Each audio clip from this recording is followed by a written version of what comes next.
ዘዜናው ማቴዎስ ወማርቆስ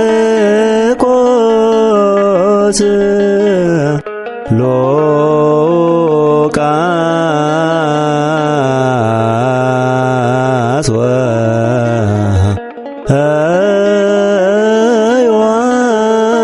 ወዮሐንስ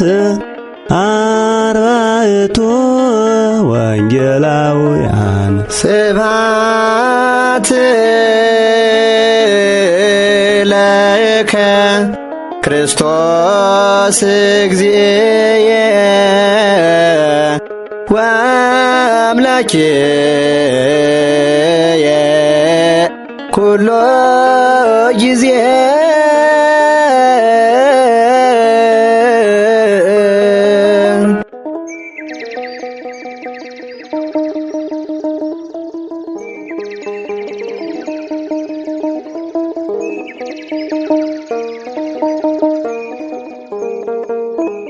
ወንጌል ዮሐንስ ናይዚ ወንጌል ጸሓፊ እቲ ኢየሱስ ዘፍቅሮ ወዲ መዝሙር እዩ ዝብል ብዙሓት ሊቃውንቲ ዝሰማምዑሉ ሓቂ እዩ። ኣብዚ ወንጌል እቲ ዓብዪ ዘገርም ነገር እቲ ሓያል ፈጣሪ ንሱ ከዓ ኣካል ናይ ፍጥረት ኮይኑ ምግላጹ እዩ። እዚ ድማ ብግዜ ዝውሰን ብዝርአ ሥጋ ለቢሱ ኣብዚ መዋትን ክሓምም ዝኽእል ሥጋ ተገሊጹ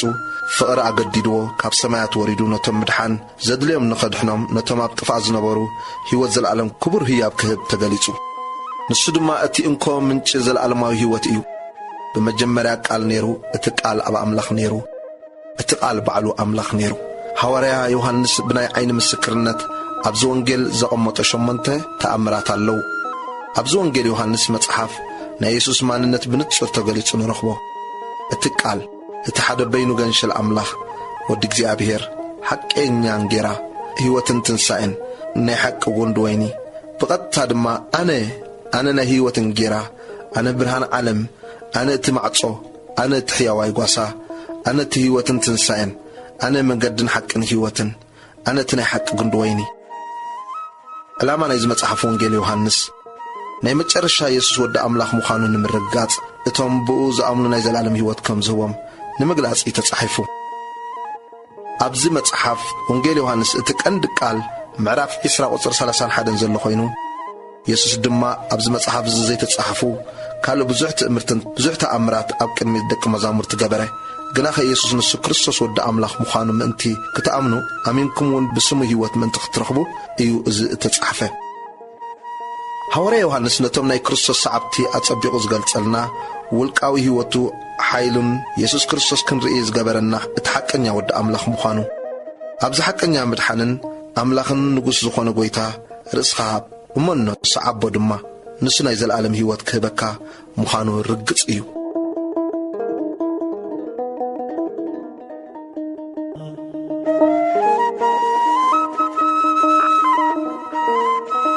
እዚ ዝረኣናዮ ድሕሪ ባይታ ናይ ወንጌል ዮሐንስ ኮይኑ ምዕራፍ 1 ቃል ሕይወት ቁጽሪ 1 ቃል ብመጀመርታ ነበረ፣ እቲ ቃል ድማ ኣብ ኣምላኽ ነበረ፣ እቲ ቃል እውን ኣምላኽ ነበረ። እዚ ብመጀመርታ ኣብ ኣምላኽ ነበረ፣ ብኡ ኩሉ ኮነ፣ ካብቲ ዝኾነ ዘበለ ድማ ብዘይ ብኡ ዝኾነ የልቦን። ሕይወት ኣብኡ ነበረት፣ እታ ሕይወት ከዓ ብርሃን ሰብ ነበረት። ብርሃን እውን ኣብ ጸልማት የብርህ፣ ጸልማት ግና ኣይሓዞን። ቁጽሪ 6 ዮሐንስ ስሙ ሰብኣይ ካብ ኣምላኽ ተልኢኹ ተንስአ። كلهم بو ناب امنت من تخبصحو بزعبا برهان كمسكر نسون مسكر مصه بزعبا برهان دا كمسكر مصه امبر نسوس برهان اي نبرن ات النفس وكف سب زبره برهان حقي ناب عالم يمص نبره اب عالم نبره عالمون بو كنت عالم غنا يفلطتن نابتم ناتو مصه اتم ناتو خاي تقبلون نتوم تقبلوا زبلوا كلهم بسمون زامنو غنا ولد املاك خون مسل حبم نساتم كاب املاك امبر كاب دم وي كاب فاد سغا وي كاب فاد سباي سيت ولديهم اتقال سغا خونه صغان حقن مليو خا ابان حدره كبرتو دما كم كبرنا يتحد ودي نبو رينا يوحنس بزعبو مسكره اتدحري زمت نسو قدمي زنبره يمو نسو قدمي نبره اتبزعبو زبلكو نسو ايو إلو تقدره حقبو مسيتو وحيبو يمو صغان حقن غنا بيسوس كريستوس مصه مباركن احنا كلاتنا كاملاتو صغاب لعل صغا تقبلنا حدو كان املاك زرأي يلبون اتي اب حقفي ابو زلو حدو دنسو اغادو مسكرنت يوحنس مطمع قطر 19 ايهود نسخه من اخايلهم كحتو كاب يرسالم كاناتن لواويانن مثل اخلو مسكر يوحنس ازيو نسون انس كريستوس ايكونكون إلو تأمن امبر ايك حدن نساتم دما من دا ايخا إلياس ديخا إلم حتتو نسخا ايكونكون بلي نسخا اتنبي ديخا ايكونكون إلو من لسلم شو نساتم من دا ايخا نتومزل اخونا ملاش من تكنو بومسي بزعبار اسخان تايت بالبلو نسخا انس كمتي نبي إسياس مقد اغزيابيرا قنعو زبولو ابرخا زؤوج دمت يبلم اتم لوخات كفر السوان نبرو ساتم كأنبارس كريستوس وي إلياس وي اتنبي كابزي كونكاس نمنتاي دا تطمق الله خايلهم حاتتو يوحنس دما انا بماي اتمق الله غنا خنسخاتكم زي تفلطو اما اكلكم دو يلالو تقدمي زنبره دحري زمت نسيو انا السراخا سانون مفتاح قا زي بقعيه يلو ملسه زي ابتي يوحنس يتمقلو زنبره ابتانيا اما عدو يردانس كونه حاتيات عالم زرحق قنشل أملاخ قطر 29 نتصبحيتو يوحنس نيسوس نابو كمت كل رأي أمو نو حاتيات عالم زرحق قنشل أملاخ بله اتي بزعبو حاد السب اي دحري مت نسق المي نيرو يمو نسق المي كون زبلكو زيو انا دما يفلطكون نسون اسرائيل من تخجلت غنا انا بماي الناطمكو مصاخو يوحنس دما منفس قدس كاب سماي كمرغبي وريدو ابو كقمت كل ريخو إلو مسكره اتبماي كتمق زلاخن دا ات منفس قدس وريدو ابو كقمت كله اتريو نسي بمنفس قدس زتمق إلو نمبر انا سيفلطكون انا قاريخو ومن سود املاح مخانو مسكركو قدامت دق مزامرت يسوس قطر 35 نتصبحيتو دما يوحنس مسكل تدق مزامرتو كم بحدش دو إلو نبره يسوس كحلف كل رأيامو انه غنشل املاخ بله اتم كل تدق مزامرتو خا الزكبل كل سميعهم يسوس صعبو يسوس كاغلص إلو صعبو كل ريو انتي تدلي علىكم بلم ساتم دما ربي ترجم ممهر ابي سفير كالو خابلو نسو نعو رأي بلم مصيوم ابي كم سفر رأيو شعو معلتون مسؤ وعلو أستات 19 بلا كأنبرت كابتم يوحنس سميعهم يسوس صعبو كلتس اتحاد اندرياس حاو سمعون بيتروس إيو نسقدم حاو سمعون رخبهم نمسيح كريستوس زترجمو رخبنا يبلو نبي يسوس ونامتصو يسوس كات أميتو نسخا سمعون وديونا يخان نسخا كيفا بيتروس زترجمو كتبها لي خابلو يسوس نفليبوسن ناتنا إلن كم تصوعهم قطري 43 نتصبحيتو يسوس ناب جليلا كخيد دلي نفليبوس كارخبو مو صعبا نبلو فيليبوس كبعال بيت سايدا عدي اندرياسن بيتروسن إيو فيليبوس ناتنائيل رخبومون اتموسي اب حق نبياتون بزعبو الصحافة يسوس ودي يسيف بعال نازريت رخيبنا يبلو ناتنائيل دما كاب نازريت دو جلسنا كمتسي كال إيو بلو فيليبوس نعار يبلو يسوس ناتنائيل نابو كمتسي كله مصرعي بزعبو انه قرح زي ولقون إسرائيل أو بله ناتنائيل أبيت فلتن بلو يسوس كا فيليبوس كيتصوعكا ኣብ ትሕቲ በለስ ኮልኻ ርኢካ ኢሉ መለሰሉ። ናትናኤል ድማ ረቢ ንስኻ ወዲ ኣምላኽ ኢኻ ንስኻ ንጉስ እስራኤል ኢኻ ኢሉ መለሰሉ። ኢየሱስ ድማ ኣብ ትሕቲ በለስ ርኢካ ስለ ዝበልኩኻ ዶ ኣሚንካ ካብ ዝዓቢ ነገር ክትርኢ ኢኻ ኢሉ መለሰሉ። ካብ ሕጂ ሰማይ ተኸፊቱ መላእኽቲ ኣምላኹን ናብ ልዕሊ ወዲ ሰብ ክድይቡን ክወርዱን ከም እትርእዩ ብሓቂ ብሓቂ ይብለኩም ኣለኹ በሎ።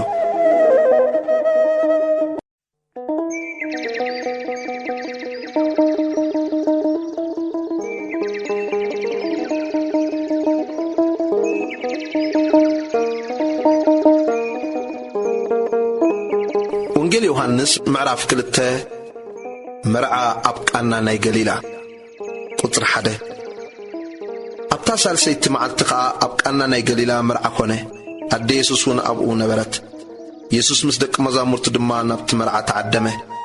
ወይኒ ምስ ተወድአ ኣደ ኢየሱስ ወይኒ እምበር የብሎምን በለቶ። ኢየሱስ ድማ ኣቲ ሰበይቲ ምሳኸኸ እንታይ ኣሎኒ ግዜ ገና ኣይበጽሕን በላ። ኣዲኡ ኸዓ ነቶም ተዓጠቕቲ ንሱ ዝብለኩም ኩሉ ግበሩ በለቶም። ኣብኡ ከም ስርዓት ምጽራይ ኣይሁድ 6 ኣጋነ እምኒ ተተኺሉ ነበረ። እቲ ኣጋነ ከክልተ ወይ 3 ዘንግሪር ዘግቢ እዩ። ኢየሱስ ነዚ ኣጋነ ማይ ምልእዎ በሎም። ኣፍ ንኣፍ ከኣ መልእዎ። ሽዑ ሕጂ ቅድሕዎ እሞ ነቦዳስ ውሰድሉ በሎም። ንሳቶም ከኣ ወሰዱ። እቲ ኣቦዳስ ግና ነቲ ንወይኒ እተለወጠ ማይ ምስ ጣዕሞ ካበይ ምዃኑ ኣይፈለጠን። እቶም ማይ ዝመልኡ ተዓጠቕቲ ግና ይፈልጡ ነበሩ። እቲ ኣቦዳስ ነቲ መርዓዊ ጸዊዑ ኩሉ ሰብ ቅድም ጽቡቕ ወይኒ ምስ ሰኸሩ እቲ ሕምቕ ዝበለ ደኣ የቐርብ፣ ንስኻ ግና ነቲ ጽቡቕ ወይኒ ክሳዕ ሕጂ ኣጽናሕካዮ በሎ። ኢየሱስ ነዚ መጀመርታ ተኣምራቱ እዚ ኣብ ቃና ናይ ገሊላ ገበሮ። ክብሮቱ ኸዓ ገለጸ። ደቂ መዛሙርቱ እውን ብኡ ኣመኑ። ኢየሱስ ኣብ ቤተ መቕደስ ንዝነግዱ ከም ዘውፅአ ቁጥር 12 ድሕሪዚ ንሱ ምስ ኣዲዩን ኣሕዋቱን ደቂ መዛሙርቱን ናብ ቅፍርናሆም ወረደ። ኣብኡ እውን ሒደት መዓልቲ ጸንሑ። ፋሲጋ ኣይሁድ ከኣ ቐሪቡ ነበረ። ኢየሱስ እውን ናብ ኢየሩሳሌም ደየበ። ኣብ ቤተ መቕደስ ከኣ ኣብዑርን ኣባጊዕን ኣራግብን ዝሸጡን ሸረፍቲ ተቐሚጦምን ረኸበ። ካብ ገመድ መግረፊ ገይሩ ከኣ ምስተን ኣባጊዕን ኣብዑርን ንኹሎም ካብ ቤተ መቕደስ ኣውጾም። ንወርቅቶም ሸረፍቲ እውን ፋሕ ኣበሎ። ንሰደቓኦም ከኣ ደንከሎ። ነቶም ሸየጥቲ ኣራግብ ድማ እዚ ካብዚ ኣልዕልዎ፣ ንቤት ኣቦይ ቤት ዕዳጋ ኣይትግበርዎ በሎም። ደቂ መዛሙርቱ ከኣ ቅንኣት ቤት ካበልዓኒ ጽሑፍ ከም ዘሎ ዘከሩ። ሽዑ ኣይሁድ እዚ እትገብር ካብ ኮንካስ እንታይ ትምህርቱኻ ከተርእየና ኢኻ ኢሎም መለስሉ። ኢየሱስ ድማ ነዛ ቤት መቕደስ እዚኣ ኣፍርስዋ፣ ኣነ ኸዓ ብ3 መዓልቲ ከልዕላ እየ ኢሉ መለሰሎም። እቶም ኣይሁድ ከኣ እዛ ቤት መቕደስ እዚኣ ብ46 ዓመት እያ እተሃንጸት፣ ንስኻዶ ብ3 መዓልቲ ከተልዕላ ኢኻ በልዎ። ንሱ ግና ብዛዕባ መቕደስ ስጋኡ እዩ እተዛረበ። ስለዚ ከኣ ካብ ምዉታት ምስ ተንስአ ደቂ መዛሙርቱ እዚ ከም ዝበሎም ዘከሩ። እቲ ጽሑፍን በቲ ኢየሱስ ዝበሎ ቃልን ድማ ኣመኑ። ቁጥሪ 23 ነቲ ኢየሱስ ብበዓል ፋሲጋ ኣብ ኢየሩሳሌም ከሎ ዝገበሮ ተኣምራት ምስ ረኣዩ ብዙሓት ሰባት ብስሙ ኣመኑ። ኢየሱስ ግና ኣብ ሰብ ዘሎ ባዕሉ ይፈልጥ ስለ ዝነበረ ሓደ እኳ ብናይ ሰብ ክምስክረሉ ኣየድለዮን። ንኹሎም ይፈልጦም ነበረ እሞ ኣይኣመኖምን።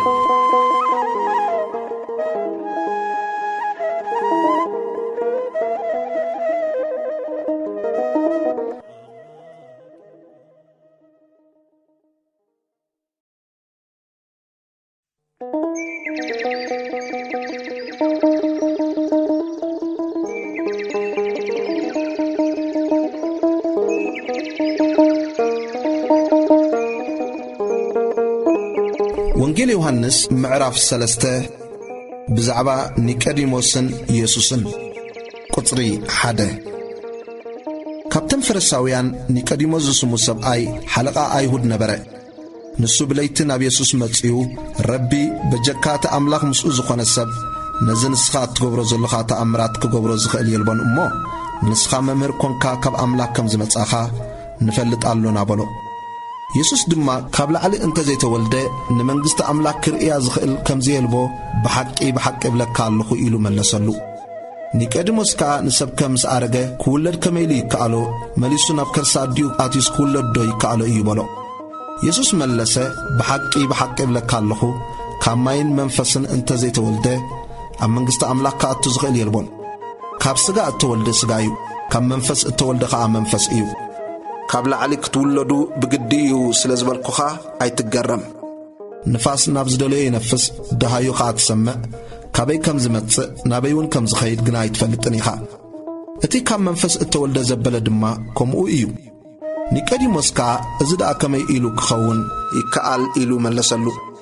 ኢየሱስ ድማ መሊሱ በሎ ንስኻ መምህር እስራኤል ኢኻ እዚ ዶ ኣይትፈልጥን ብሓቂ ብሓቂ እብለካ ኣለኹ እንፈልጦ ንዛረብ ዝርኤናዮን ንምስክር ኣሎና ነቲ ምስክርና ግና ኣይትቕበልዎን ኢኹም ናይ ምድሪ ነገር ነጊረኩም ካብ ዘይተኣምኑስ ናይ ሰማይ ነገር እንተነገርኩኹም ግዳ ከመይ ጌርኩም ክትኣምኑ በጀካ እቲ ካብ ሰማይ ዝወረደ ኣብ ሰማይ እውን ዘሎ ወዲ ሰብ ናብ ሰማይ ዝደየበ ሓደ እኳ የልቦን ብኡ ዝኣምን ኩሉ ናይ ዘለዓለም ህይወት ምእንቲ ክረክብ እምበር ከይጠፍእሲ ከምቲ ሙሴ ኣብ በረኻ ተመን ዝሰቐለ ከምኡ ድማ ወዲ ሰብ ክስቀል ይግባእ እዩ ቁጽሪ 16 ኣምላኽ በቲ ሓደ ወዱ ዝኣመነ ኩሉ ናይ ዘለዓለም ህይወት ምእንቲ ክረክብ እምበር ከይጠፍእሲ ንወዱ በጃ ክሳዕ ዝህብ ክሳዕ ክንዲ ዝንዓለም ኣፍቀራ ኣምላኽ ንወዱ ዓለም ብኡ ክትድሕን እምበር ንዓለም ክፈርዳስ ኣይለኣኾን ብኡ ንዝኣምን ኣይፍረዶን ነቲ ዘይኣምን ግና ብስም ሓደ ወዲ ኣምላኽ ስለ ዘይኣመነ ድሮ ተፈሪድዋ ኣሎ እቲ ፍርዲ እዚ እዩ ብርሃን ናብ ዓለም መጸ ሰብ ግና ግብሮም ክፉእ እዩ እሞ ካብ ብርሃንሲ ጸልማት ፈተው ክፉእ ዝገብር ዘበለ ብርሃን ይጸልእ እዩ እሞ እቲ ግብሩ ምእንቲ ከይዝለፍ ናብ ብርሃን ኣይመጽን እቲ ሓቂ ዝገብር ግና ብኣምላኽ እተገብረ እዩ እሞ ግብሩ ምእንቲ ክግለጽ ናብ ብርሃን እዩ ዝመጽእ ኢየሱስን ዮሐንስ መጥመቕን ቁጽሪ 22 ድሕሪዚ ኢየሱስ ምስ ደቂ መዛሙርቱ ናብ ምድሪ ይሁዳ ከደ ኣብኡ ከዓ ምሳታቶም ይመላለስን የጥምቕን ነበረ ዮሐንስ ግና ናብ ቤት ማእሰርቲ ኣያእተወን ነበረ እሞ ኣብ ሄኖን ኣብ ጥቓ ሳሌም ብዙሕ ማይ ስለ ዝነበረ ዮሐንስ ኣብኡ የጥምቕ ነበረ ይመጹን ይጥመቑን ከዓ ነበሩ ሽዑ ኣብ መንጎ ደቂ መዛሙርቲ ዮሐንስን ሓደ ኣይሁዳውን ብዛዕባ ምጽራይ ክርክር ተንስአ ናብ ዮሐንስ መጺኦም መምህር እቲ ኣብ ማዕዶ ዮርዳኖስ ምሳኻ ዝነበረ ንስኻውን ዝመስከርካሉ እንሆ ንሱ የጥምቕ ኩሉ ከዓ ናብኡ ይኸይድ ኣሎ በልዎ ዮሐንስ ከዓ መሊሱ በለ ሰብ ካብ ሰማይ እንተ ዘይተዋሃቦስ ሓንቲ እኳ ክወስድ ኣይክእልን እዩ ኣነ ቀቅድሚኡ ደኣ ተለኣኩ እምበር ክርስቶስ ኣይኮንኩን ከም ዝበልኩን ንስኻትኩም በዓላትኩም ምስክረ ኢኹም እቲ መርዓት ዘላቶ ንሱ መርዓዊ እዩ እቲ ደው ኢሉ ንኡኡ ዝሰምዖ ዓርኪ መርዓዊ ግና ብድምፂ እቲ መርዓዊ ኣዝዩ ይሕጐስ ደጊም እዚ ሓጐሰይ ተፈጸመ ንሱ ክዓቢ ኣነ ግና ክንእስ ይግባእ ቁጽሪ 31 እቲ ካብ ላዕሊ ዝመጽእ ዘሎ ንሱ ልዕሊ ኩሉ እዩ ካብ ምድሪ ዝኾነ ምድራዊ እዩ ናይ ምድሪ እውን ይዛረብ እቲ ካብ ሰማይ ዝመጽእ ዘሎ ግና ንሱ ልዕሊ ኩሉ እዩ ነታ ምስክሩ ደኣ ዝቕበላ የልቦን እምበር ንሱስ ዝረኣዮን ዝሰምዖን እዩ ዝምስክር እቲ ነታ ምስክሩ እተቐበላ ግና ኣምላኽ ሓቀኛ ምዃኑ ሓተመ ኣምላኽ መንፈሱ ሰፊሩ ኣይህብን እዩ እሞ ኣምላኽ ዝለኣኾ ንሱ ቃል ኣምላኽ እዩ ዝነግር ኣቦ ንወዱ የፍቅሮ እዩ እሞ ኩሉ ኣብ ኢዱ ሃቦ ብወዲ ዝኣምን ናይ ዘለዓለም ህይወት ኣላቶ እቲ ብወዲ ዘይኣምን ግና ቁጣዓ ኣምላኽ ደኣ ኣብኡ ይነብር እምበር ንህይወት ኣይክርእያን እዩ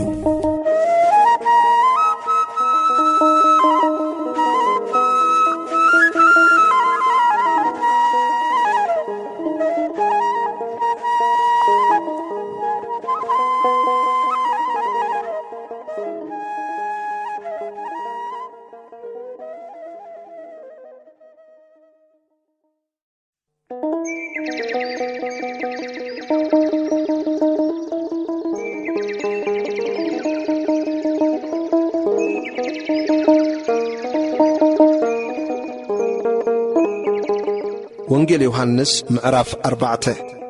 ኢየሱስን ሓንቲ ሳምራዊት ሰበይትን ቁጽሪ 1 ጐይታ ከዓ እቶም ፈሪሳውያንሲ ኢየሱስ ካብ ናይ ዮሐንስ ዝበዝሑ ደቂ መዛሙርቲ ከም ዝገበረን ዘጥመቐን ምስምዖም ምስ ፈለጠ ግናኸ ደቂ መዛሙርቱ ደኣ እምበር ኢየሱስ ባዕሉስ ኣያጥመቐን ምድሪ ይሁዳ ሓዲጉ ናብ ገሊላ ተመልሰ ብሰማርያ ንምሕላፍ ከዓ ናይ ግዲ ኾኖ ኣብ ጥቓ እታ ያዕቆብ ንዮሴፍ ወዱ ዝሃቦ ምድሪ ዘላ ሲካር ናብ እትበሃል ከተማ ሰማርያ መጸ ኣብኡ ከዓ ዒላ ያዕቆብ ኣሎ ኢየሱስ ከዓ ብምኻድ መገዲ ደኺሙ ኣብ ጥቓ እቲ ዒላ ተቐመጠ እቲ ግዚኡ ሳድሰይቲ ሰዓት ኣቢሉ ነበረ። ካብ ሰማርያ ከዓ ሰበይቲ ማይ ክትቀድሕ መጸት። ኢየሱስ ድማ ማይ ኮታስቲ ንበላ። ደቂ መዛሙርቱ ግና ዝብላዕ ክዕድጉ ናብ ከተማ ከይዶም ነበሩ። ኣይሁድ ምስ ሳምራውያን ኣይተሓባበሩን እዮም እሞ እታ ሳምራዊት ሰበይቲ ንስኻ ኣይሁዳዊ ክነስኻስ ካባይ ሳምራዊ ሰበይቲ ደኣ ከመይ ኢልካ ማይ ክትሰቲ ትልምን ኣለኻ በለቶ። ኢየሱስ ድማ ህያብ ኣምላኽን እታ ስቲኒ ዝብለክ ዘሎ መን ምዃኑ እንተትፈልጥስ ንስኺ ግዳም ለመንክዮ ነርኪ፣ ንሱ ከዓ ማይ ህይወት መሃበክ ነይሩ ኢሉ መለሰላ። እታ ሰበይቲ ድማ ጐይታይ መቕድሒ የብልካን፣ እዚ ዒላ ከዓ ዓሚቕ እዩ፣ እቲ ማይ ህይወት ደኣ ካበይ ትረኽቦ? ንስኻ ዶ ካብቲ ነዚ ዒላ እዚ ዝሃበና ንሱውን ምስ ደቁን ማሉን ካብኡ ዝሰተየ ኣቦና ያዕቆብ ተዓቢኢኻ በለቶ። ኢየሱስ ድማ ካብዚ ማይ እዚ ዝሰቲ ዘበለ መሊሱ ክጸምእ እዩ። እቲ ካብቲ ኣነ ዝህቦ ማይ ዝሰቲ ግና እቲ ኣነ ዝህቦ ማይ ኣብኡ ንዘለዓለም ህይወት ዝፍልፍል ዓይኒ ማይ ክኸውን እዩ እምበር ንዘለዓለም ኣይጸምእን ኢሉ መለሰላ። እታ ሰበይቲ ከዓ ጐይታይ ከይጸምእ እሞ ክቐድሕ ድማ ናብዚ ከይወርድሲ ካብቲ ማይ እቲ ሃበኒ በለቶ። ኢየሱስ ከዓ ኪድ ሰብኣይ ክትጸዊዕኺ ናብዚ ንዒ ይበላ። እታ ሰበይቲ መሊሳ ሰብኣይ የብለይን በለቶ። ኢየሱስ ከዓ ሰብኣይ የብለይን ብምባልክስ ቁኑዕ ተዛረብኪ። 5 ሰብኣይ ነይሮምኺ እዮም እሞ እዚ ሕጂ ምሳኺ ዘለውን ኣይሰብኣይክን እዩ። እዚስ ሓቂ ተዛረብኪ በላ። እታ ሰበይቲ በለቶ ጐይታይ ንስኻ ነቢይ ምዃንካ ርኢ ኣለኹ። ኣቦታትና ኣብዚ ከረን እዚ ሰገዱ፣ ንስኻትኩም ግና እታ ክሰግዱላ ዝግባእ ስፍራ ኣብ ኢየሩሳሌም እያ ኢኹም እትብሉ። ኢየሱስ በላ ኣቲ ሰበይቲ ኣብዚ ከረን እዚ ወይ ኣብ ኢየሩሳሌም ነቦ ዘይትሰግዱላ ግዜ ከም እትመጽእ እመንኒ። ንስኻትኩም ንዘይትፈልጥዎ ኢኹም እትሰግዱ፣ ንሕና ግና ምድሓን ካብ ኣይሁድ እዩ እሞ ንንፈልጦ ኢና ንሰግድ። ኣምላኽ መንፈስ እዩ፣ እቶም ዝሰግድሉ ድማ ብመንፈስን ብሓቅን ክሰግድሉ ይግብኦም። ኣቦ ከም ዝበሉ ሰገድቲ እዩ ዝደሊ እሞ እቶም ናይ ሓቂ ሰገድቲ ነቦ ብመንፈስን ብሓቅን ዝሰግድሉ ሰዓት ትመጽእያ፣ ንሳ ኸዓ ሕጂ እያ። እታ ሰበይቲ ድማ ክርስቶስ ዝብልዎ መሲሕ ከም ዝመጽእ እፈልጥ ኣለኹ፣ ንሱ ምስ መጽእ ኸዓ ኩሉ ክነግረና እዩ በለቶ። ኢየሱስ ከዓ ኣነ ዝዛረበክ ዘለኹ ንሱ እየ በላ። ቁጥሪ 27 ሽዑቶም ደቂ መዛሙርቱ መጹ፣ ምስ ሰበይቲ ብምዝርራቡውን ተገረሙ። ግና ሓደ እኳ እንታይ ትደሊ ወይስ ንምንታይ ምስኣ ትዛረብ ኣለኻ ዝበሎ የልቦን። እታ ሰበይቲ ኸዓ ዕትሮኣ ሓዲጋ ናብ ከተማ ኣተወት። ነቶም ሰብውን ዝገበርኮ ዘበለ ዝነገረኒ ሰብኣይ ንዑራ እዩ፣ እንድዒ ክርስቶስ ኮን ይኸውን በለቶም። ካብ ከተማ ወፂኦም ናብኡ መጹ። ቁጥሪ 31 ኣብ መንጎዚ እቶም ደቂ መዛሙርቱ መምህር ብላዕ ኢሎም ለመንዎ። ንሱ ከዓ ኣነስ ንስኻትኩም ዘይትፈልጥዎ ዝበልዖ ብልዒ ኣሎኒ በሎም። እቶም ደቂ መዛሙርቱ ንሓድሕዶም ሰብ ደኾን ገለ ዝብላዕ ኣምፂኢሉ ኾይኑ ተባሃሃሉ። ኢየሱስ በሎም ብልዐይሲ ፍኣቲ ዝለኣኸኒ ክገብር ዕዩውን ክፍጽም እዩ። ንስኻትኩም ዶ ቀውዒ ክሳዕ ዝመጽእ 4 ወርሒ ኣሎ ትብሉ ኣይኮንኩምን? ኣዒንትኹም ቋሕ ኣብሉ እሞ ምድሪ ድሮ ንዓጺድ ከም ዝጻዕደወት ረአዩ እብለኩም ኣለኹ። ሓደ ከም ዝዘርእ ሓደ ካልእ ከዓ ከም ዝዓጽድ በዚ እዚ ዘረባ እዚ ሓቂ እዩ እሞ እቲ ዝዓጽድ ውዕሎቱ ይቕበል። እቲ ዘርአን እቲ ዓጻድን ብሓንሳእ ምእንቲ ክሕጐሱ ከዓ ንዘለዓለም ህይወት ፍረ ይእክብ። ኣነ ንኣኻትኩም ኣብ ዘይጸዓርኩምሉ ክትዓጽዱ ለኣኽኩኹም፣ ካልኦት ጸዓርሉ ንስኻትኩም ኣብቲ ጸዓሮም ኣተኹም። ቁጥሪ 39 ስለቲ እታ ሰበይቲ ዝገበርክዎ ዘበለ ነጊሩኒ ኢላ ዝመስከረቶ ቃል ካብታ ከተማ እቲኣ ብዙሓት ሳምራውያን ብኡ ኣመኑ። እቶም ሳምራውያን እውን ናብኡ መጺኦም ምሳታቶም ክቕመጥ ለመንዎ። ኣብኡ ከዓ 2 መዓልቲ ወዓለ። ኣዝዮም ዝበዝሑ ድማ ስለ ቃሉ ኣመንዎ። ነታ ሰበይቲ እውን ደጊምሲ በዓላትና ደኣ ንሱ ብሓቂ ክርስቶስ መድሓኒ ዓለም ምዃኑ ሰሚዕናን ፈሊጥናን እምበር ኣይ ብዘረባኸን ኢና እናእምን ዘሎና ይብልዋ ነበሩ። ቁጥሪ 43-44 ነቢ ኣብ ዓዱ ከም ዘይከብር ኢየሱስ በዓሉ መስኪሩ ነበረ እሞ ድሕሪ እተን 2 መዓልቲ ካብኡ ወፂኡ ናብ ገሊላ ከደ። ናብ ገሊላ ምስ መጸ እቶም ሰብ ገሊላ በዓላቶም ከዓ ናብ በዓል መጺኦም ነበሩ እሞ በቲ በዓል ኣብ ኢየሩሳሌም ዝገበሮ ስለ ዝረአዩ ተቐበልዎ። ኢየሱስ ወዲ ሓደ ሹም ከም ዝሕወየ። ቁጥሪ 46 ኢየሱስ ድማ ናብታ ንማይ ናብ ወይኒ ዝለወጠላ ናብ ቃና ናይ ገሊላ መጸ። ኣብ ቅፍርናሆም ከዓ ወዱ ዝሓመሙ ሓደ ኣገልጋል ንጉስ ነበረ። ንሱ ኢየሱስ ካብ ይሁዳ ናብ ገሊላ ከም ዝመጽእ ምስ ሰምዐ ናብኡ ከደ ወዱ ንሞት ቀሪቡ ነበረሞ ወሪዱ ክሕውየሉ ንኢየሱስ ለመኖ ሽዑ ኢየሱስ ትምህርትን ተኣምራትን እንተዘይርኢኹም ኣይተኣምኑን ኢኹም በሎ ተኣገልጋሊ ንጉሥካ ጐይታይ ወደይ ከይሞተ ውረድ በሎ ኢየሱስ ድማ ኪድ ወድኻ ሓዊልካ በሎ እቲ ሰብኣይ ከዓ በታ ኢየሱስ እተዛረባ ቃል ኣሚኑ ከደ ክወርድ ከሎ ባሮቱ ተቐበልዎ እሞ ወድኻ ሓዊዩ ኢሎም ኣበሰርዎ ንስኻ እታ ዝሓወየላ ሰዓት ሓተቶም ንሳቶም ድማ ትማሊ ብሳብዒቲ ሰዓት ዓስኡ ሓዲጋቶ በልዎ ሽዑ ኣቦ በታ ኢየሱስ ወድኻ ሓዊዩ ዝበሎ ሰዓት ምዃና ፈለጠ ንስኻ ምስ ኩሉ ስድራ ቤቱ ኣመነ ኢየሱስ ካብ ይሁዳ ናብ ገሊላ ምስ መጸ ዝገበሮ ተኣምራት እዚ ካልኣዩ እዩ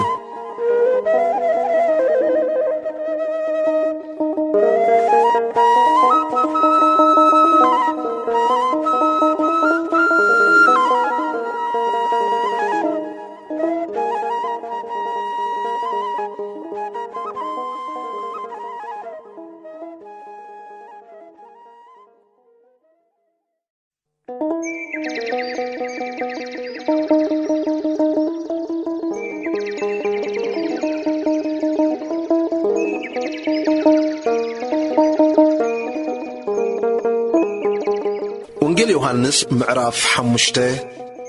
ኢየሱስ ኣብ ቤተ ሳይዳ ሓደ ሕሙም ከም ዘሕወየ ቁጽሪ 1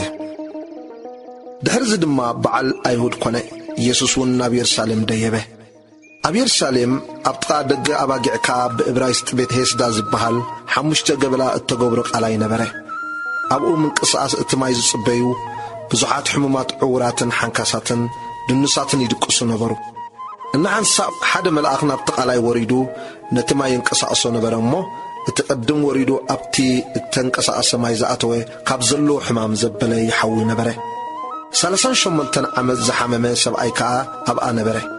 ኢየሱስ ድማ ነዚ ደቂሱ ምስ ረኣዮ ነዊሕ ዘመን ምሕማሙ ፈሊጡ ክትሓውዶ ትደሊ ኢኻ በሎ እቲ ሕሙም ከዓ ጐይታይ እቲ ማይ ምስ ተንቀሳቐሰ ናብቲ ቃላይ ዘውርደኒ ሰብ የብለይን ኣነ ክሳዕ ዝመጽእ ድማ ካልእ ቀዲሙኒ ይወርድ ኢሉ መለሰሉ ኢየሱስ ከዓ ትንስእ ዓራት ካልዕል እሞ ኪድ በሎ እቲ ሰብኣይ ብእቡኡ ሓዌ ዓራቱ ኣልዒሉ እውን ከደ እታ መዓልቲ እቲኣ ሰንበት ነበረት ስለዚ ኣይሁድ ነቲ ዝሓወየ ሰብኣይ ሎሚ ሰንበት እያ እሞ ዓራትካ ክትጸውር ኣይተፈቕደልካን በልዎ ንሱ ግና እቲ ዘሕወየኒ እዩ ዓራትካ ኣልዕል እሞ ኪድ ዝበለኒ ኢሉ መለሰሎም ንሳቶም እቲ ዓራትካ ኣልዕል እሞ ኪድ ዝበለካ ሰብኣይከ እንታዋይ እዩ ኢሎም ሓተትዎ እቲ ዝሓወየ ግና ኣብቲ ቦታ እቲ ብዙሕ ሕዝቢ ስለ ዝነበረ እሞ ኢየሱስ ድሕር ኢሉ ስለ ዝነበረ ንሱ መን ምዃኑ ኣይፈለጠን ድሕርዚ ኢየሱስ ኣብ ቤተ መቕደስ ረኸቦ እሞ እንሆ ሓዊኻ ካብዚ ዝገድድ ከይረኸበካስ መሊስካ ኣይትበድል በሎ እቲ ሰብኣይ ከይዱ ንኣይሁድ እቲ ዘሕወዮስ ኢየሱስ ምዃኑ ነገሮም ሕይወት ብኢየሱስ እዩ ቁጽሪ 16 ስለዚ ብሰንበት እዚ ስለ ዝገበረ ኣይሁድ ንኢየሱስ ይሰግዎ ክቐትልዎ እውን ይደልዩ ነበሩ ኢየሱስ ግና ኣቦይ ክሳዕ ሕጂ ይገብር ኣነ እውን እገብር ኣለኹ ኢሉ መለሰሎም ስለዚ ሰንበት ብምስዓሩ ጥራይ ዘይኮነስ ንኣምላኽ ድማ ኣቦይ ብምባሉን ርእሱ ምስ ኣምላኽ ብምምዕርራዩን ክቐትልዎ ኣዝዮም ይደልዩ ነበሩ ቁጽሪ 19 ኢየሱስ መሊሱ በሎም ብሓቂ ብሓቂ ብለኩም ኣለኹ ወድስ ኣቦኡ ክገብሮ ዝረኣዮ እምበር ካብ ርእሱ ሓንቲ ነገር እኳ ክገብር ኣይከኣሎን እቲ ንሱ ዝገብሮ ግብሪ እቲ ወዲ ድማ ከምኡ ዝበለ ይገብር እዩ ኣቦ ንወዱ የፍቅሮ እዩ እሞ ንሱ ዝገብሮ ዘበለ ኩሉ ድማ የርእዮ ንስኻትኩም ምንቲ ክትግረሙ ካብዚ ዝዓቢ ግብሪ እውን ከርእዮ እዩ ኣቦ ንምውታት ከም ዘተንስኦም ህያዋን እውን ከም ዝገብሮም ወዲ ድማ ከምኡ ነቶም ዝደልዮም ህያዋን ክገብሮም እዩ ኩሉ ሰብ ከምቲ ነቦ ዘኽብሮ ገይሩ ንወዲ ምንቲ ኸኽብሮስ ፍርዲ ዘበለ ንወዲ ሃቦ እምበር ኣቦ ንሓደ እኳ ኣይፈርድን እዩ እቲ ንወዲ ዘየኽብሮ ነቲ ዝለኣኾ ኣቦ እውን ኣየኽብሮን እዩ እቲ ንቓለይ ዝሰምዖን በቲ ዝለኣኸኒ ዝኣምንን ናይ ዘለኣለም ህይወት ኣላቶ ንሱ ካብ ሞት ናብ ህይወት ተሳገረ እምበር ናብ ፍርዲ ከም ዘይበጽሕ ብሓቂ ብሓቂ እብለኩም ኣለኹ እቶም ምዉታት ድምፂ ወዲ ኣምላኽ ዝሰምዑላ ሰዓት ትመጽእ ንሳኻ ሕጂያ እቶም ዝሰምዕዎ ድማ ህያዋን ክኾኑ እዮም ኢለ ብሓቂ ብሓቂ እብለኩም ኣለኹ ነቦ ብርእሱ ህይወት ከም ዘላቶ ንወዱን ከምኡ ብርእሱ ክትህልዎ ህይወት ሃቦ ወዲ ሰብ እዩ እሞ ክፈርድ ስልጣን ሃቦ ኣብ መቃብር ዘሎ ኩላቶም ድምፂ ዝሰምዑላ ሰዓት ክትመጽእያ ሰናይ ዝገበሩ ናብ ትንሣኤ ሕይወት እኩይ ዝገበሩ ከዓ ናብ ትንሣኤ ፍርዲ ክወፁ እዮም እሞ በዚ ኣይትደነቑ መሰኻኽር ኢየሱስ ቁጽር 30 ካብ ርእሰይ ገለ ክገብር ኣይክእልን ፍቓድ እቲ ዝለኣኸኒ እምበር ፍቓደይ ኣይደልን እየ እሞ ኣነ ከምቲ ዝሰማዕኽዎ እየ ዝፈርድ ፍርደይ ከዓ ቁኑዕ እዩ ኣነ ብዛዕባ ርእሰይ ባዕለይ እንተመስከርኩ ምስክረይ ሓቂ ኣይከውንን እዩ ንኣይ ዝምስክረለይሲ ካልእ ኣሎ እቲ ንሱ ብዛዕባይ ዝምስክሮ ምስክር ከዓ ሓቂ ምዃኑ እፈልጥ ኣለኹ ንስኻትኩም ናብ ዮሃንስ ለኣክኹም ንሱ ከዓ ንሓቂ መስከረ እዚ ግና ንስኻትኩም ምእንቲ ክትድሕኑ እብል ኣለኹ እምበር ኣነስ ምስክር ሰብ ዝቕበል ኣይኮንኩን ንሱ ዝነድድን ዘብርህን መብራህቲ ነበረ ንስኻትኩም ከዓ በቲ ብርሃኑ ቁሩብ ግዜ ባህ ክብለኩም ደለኹም ግና እቲ ኣቦይ ክፍጽሞ ኢሉ ዝሃበኒ ግብሪ እዚ ኣነ ዝገብሮ ዘለኹ ግብሪ ንሱ ኣቦይ ከም ዝለኣኸኒ ብዛዕባይ ይምስክር እዩ እሞ ኣነ ካብ ምስክር ዮሃንስ ዝዓቢ ምስክር ኣሎኒ እቲ ዝለኣኸኒ ኣቦይ ከዓ ንሱ ባዕሉ ብዛዕባይ መስከረ ድምፁ ከቶ ኣይሰማዕኹምን ምስሉ እውን ኣይርኢኹምን እቲ ንሱ ዝለኣኾ ኣይኣመንኩምን እሞ ቃሉ እውን ኣይሓደረኩምን ናይ ዘላለም ሕይወት በተን ጽሑፋት እትረኽቡ እናመሰለኩምሲ ትምርምርወን ኣለኹም ንሳተን ከዓ ብዛዕባይ እየን ዝምስክራ ሕይወት ምእንቲ ክትረኽቡ ናባይ ክትመጹ ኣይትደልዩን ኢኹም ኣነ ውዳሴ ሰብ ኣይቅበልን እየ ፍቕሪ ኣምላኽ ከም ዘይብልኩም ግና እፈልጠኩም ኣለኹ ኣነ ብስም ኣቦይ መጻኹ እሞ ኣይተቐበልኩምንን ካልእ ብስም ርእሱ እንተመጸኽ ንኡ ክትቅበልዎ ኢኹም ንስኻትኩም ካብ ሕድሕድኩም ክብረት እትቀባበሉ ነታ ካብ ሓደ ኣምላኽ እትርከብ ክብረት ዘይትደልዩ ከመይ ኢልኩም ክትኣምኑ ይኾነልኩም ኣነ ኣብ ኣቦ ዝኸሰኩም ኣይምሰልኩም ዝኸሰኩምሲ ኣሎ ንሱ ከዓ እቲ ንስኻትኩም ተስፋ እትገብርዎ ሙሴ እዩ ንሙሴ እንተ ተኣምንዎስ ንሱ ብዛዕባይ ጽሒፍ ኣሎ እሞ ንኣይ ድማ መኣመንኩምኒ ነይርኩም ነተን ጽሑፋቱ ካብ ዘይተኣምንዎን ግና ከመይ ኢልኩም ደኣ ንቓለይ ክትኣምንዎ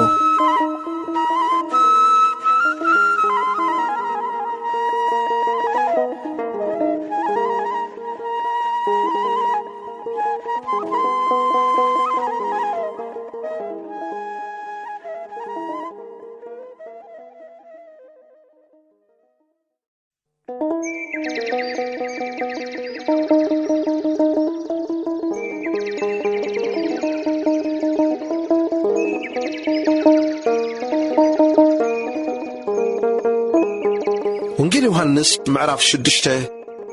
ኢየሱስ ን5,000 ሰብ ከም ዘጽገበ ቁጽሪ 1 ድሕሪ ኢየሱስ ናብ ማዕዶ ባሕሪ ገሊላ ንስኻ ባሕሪ ጥብርያዶስ ከደ ብዙሓት ህዝቢ ከዓ ኣብ ሕሙማት ዝገበሮ ተኣምራት ርእዮም ነበሩ እሞ ሰዓብዎ ኢየሱስ ድማ ናብ ከረን ደይቡ ኣብኡ ምስ ደቂ መዛሙርቱ ተቐመጠ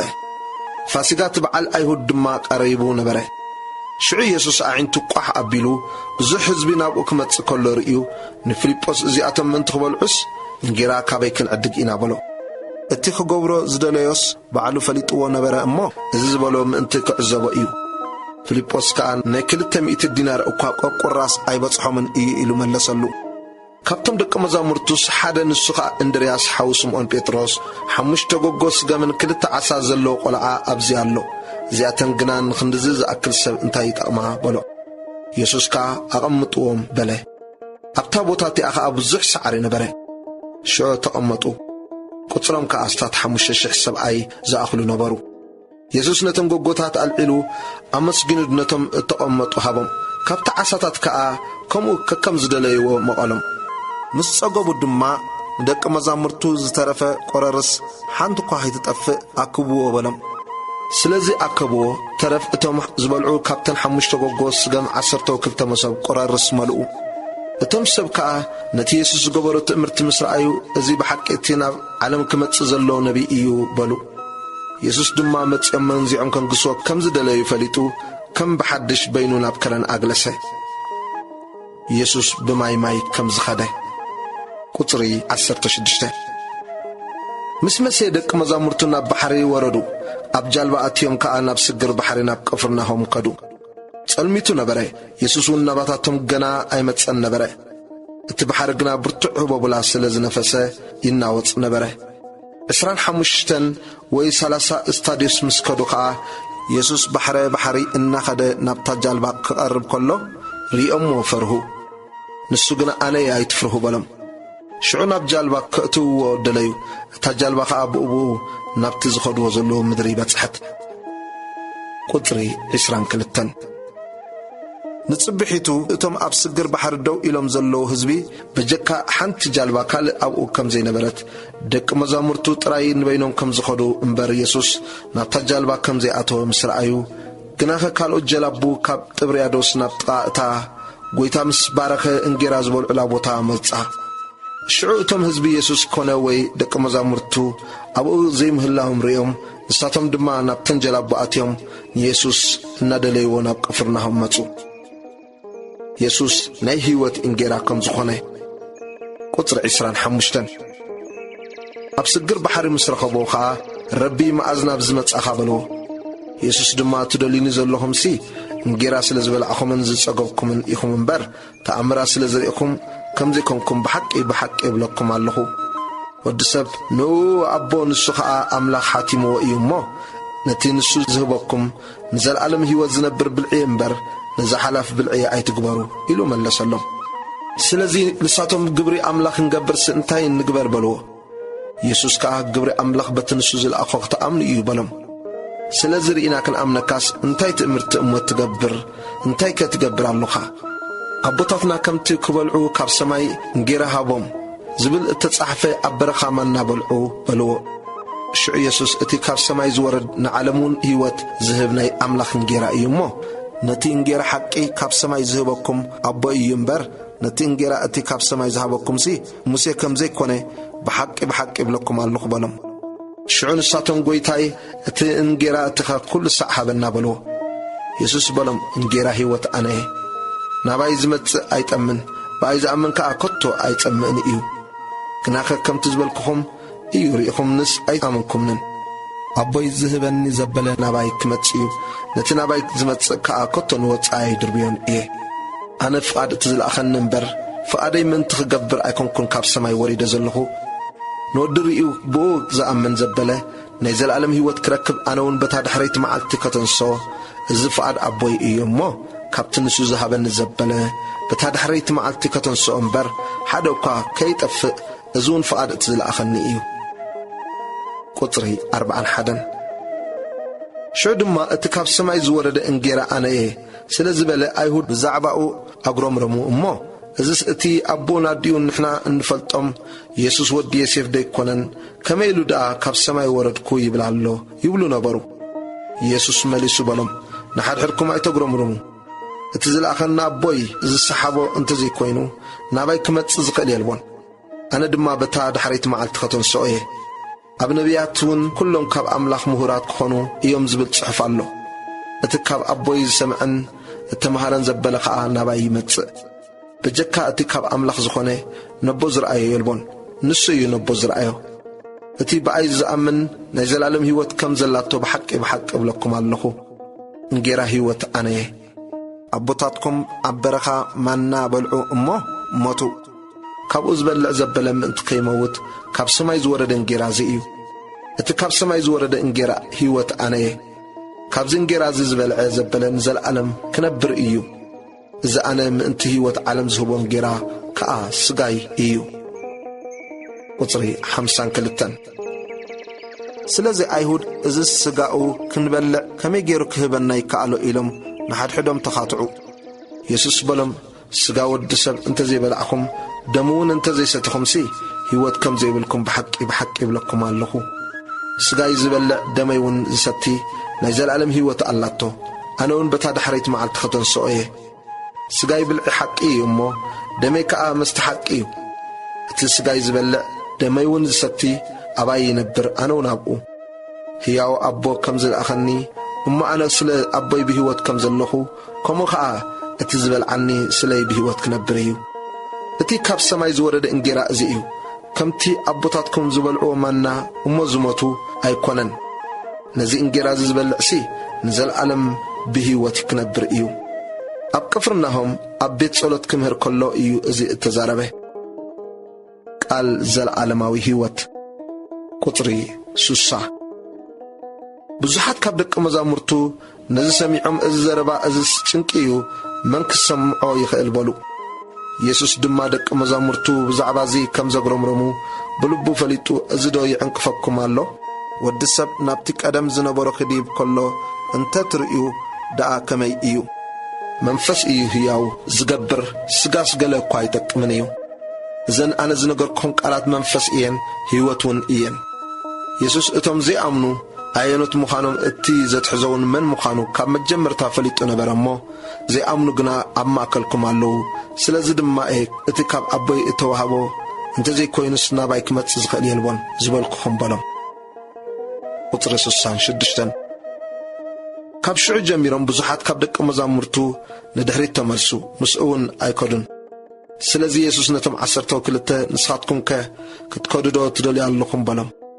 ስምዖን ጴጥሮስ ከዓ ጐይታይ ንስኻ ናይ ዘላለም ህይወት ቃል ኣለካ፣ ናብ መን እሞ ክንከይድ? ንሕናስ ንስኻ ክርስቶስ ወዲ ሕያው ኣምላኽ ምዃንካ ኣሜንናን ፈሊጥናን ኣሎና ኢሉ መለሰሉ። ኢየሱስ ከዓ ኣነስ ን12 ዶ ሓርየኩም ኣይኮንኩን? ሓደ ካብኣትኩም ግና ዲያብሎስ እዩ ኢሉ መለሰሎም። እዚ ዝበለ ከዓ ብዛዕባ ይሁዳ ኣስቆሮታዊ ወዲ ስምዖን እዩ። ክትሕዞ ዘለዎ ንሱ እዩ እሞ ንሱን ካብቶም 12 ሓደ እዩ።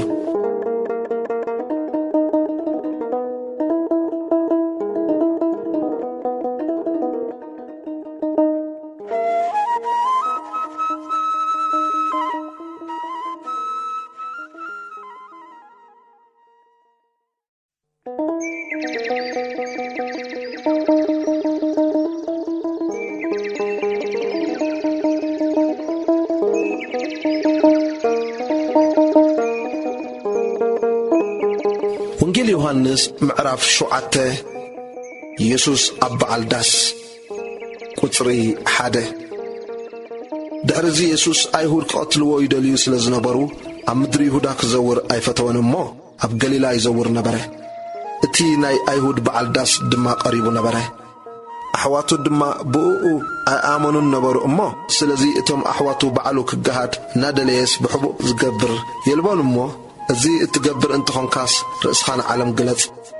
ደቂ መዛሙርትኻ እትገብሮ ግብሪ ምእንቲ ክርእዩስ ካብዚ ንቐል እሞ ናብ ምድሪ ይሁዳ ኪድ በልዎ። ኢየሱስ ከዓ ጊዜ ገና ኣይበጽሐን፣ ጊዜኹም ግና ኩሉ ሳዕ እተዳለወ እዩ። ዓለም ንኣኻትኩም ክትጸልእ ኣይከኣላን፣ ንኣይ ግና ግብርሃ ክፉእ ምዃኑ እምስክር እየ እሞ ትጸልኣኒ እያ። ንስኻትኩም ደኣ ናብቲ በዓል ደይቡ፣ ኣነስ ጊዜ ገና ኣይበጽሐን እዩ እሞ ናብዚ በዓል እዚ ገና ኣይድይብን እየ በሎም። እዚ ምስ በሎም ኣብ ገሊላ ተረፈ። ቁጽሪ 10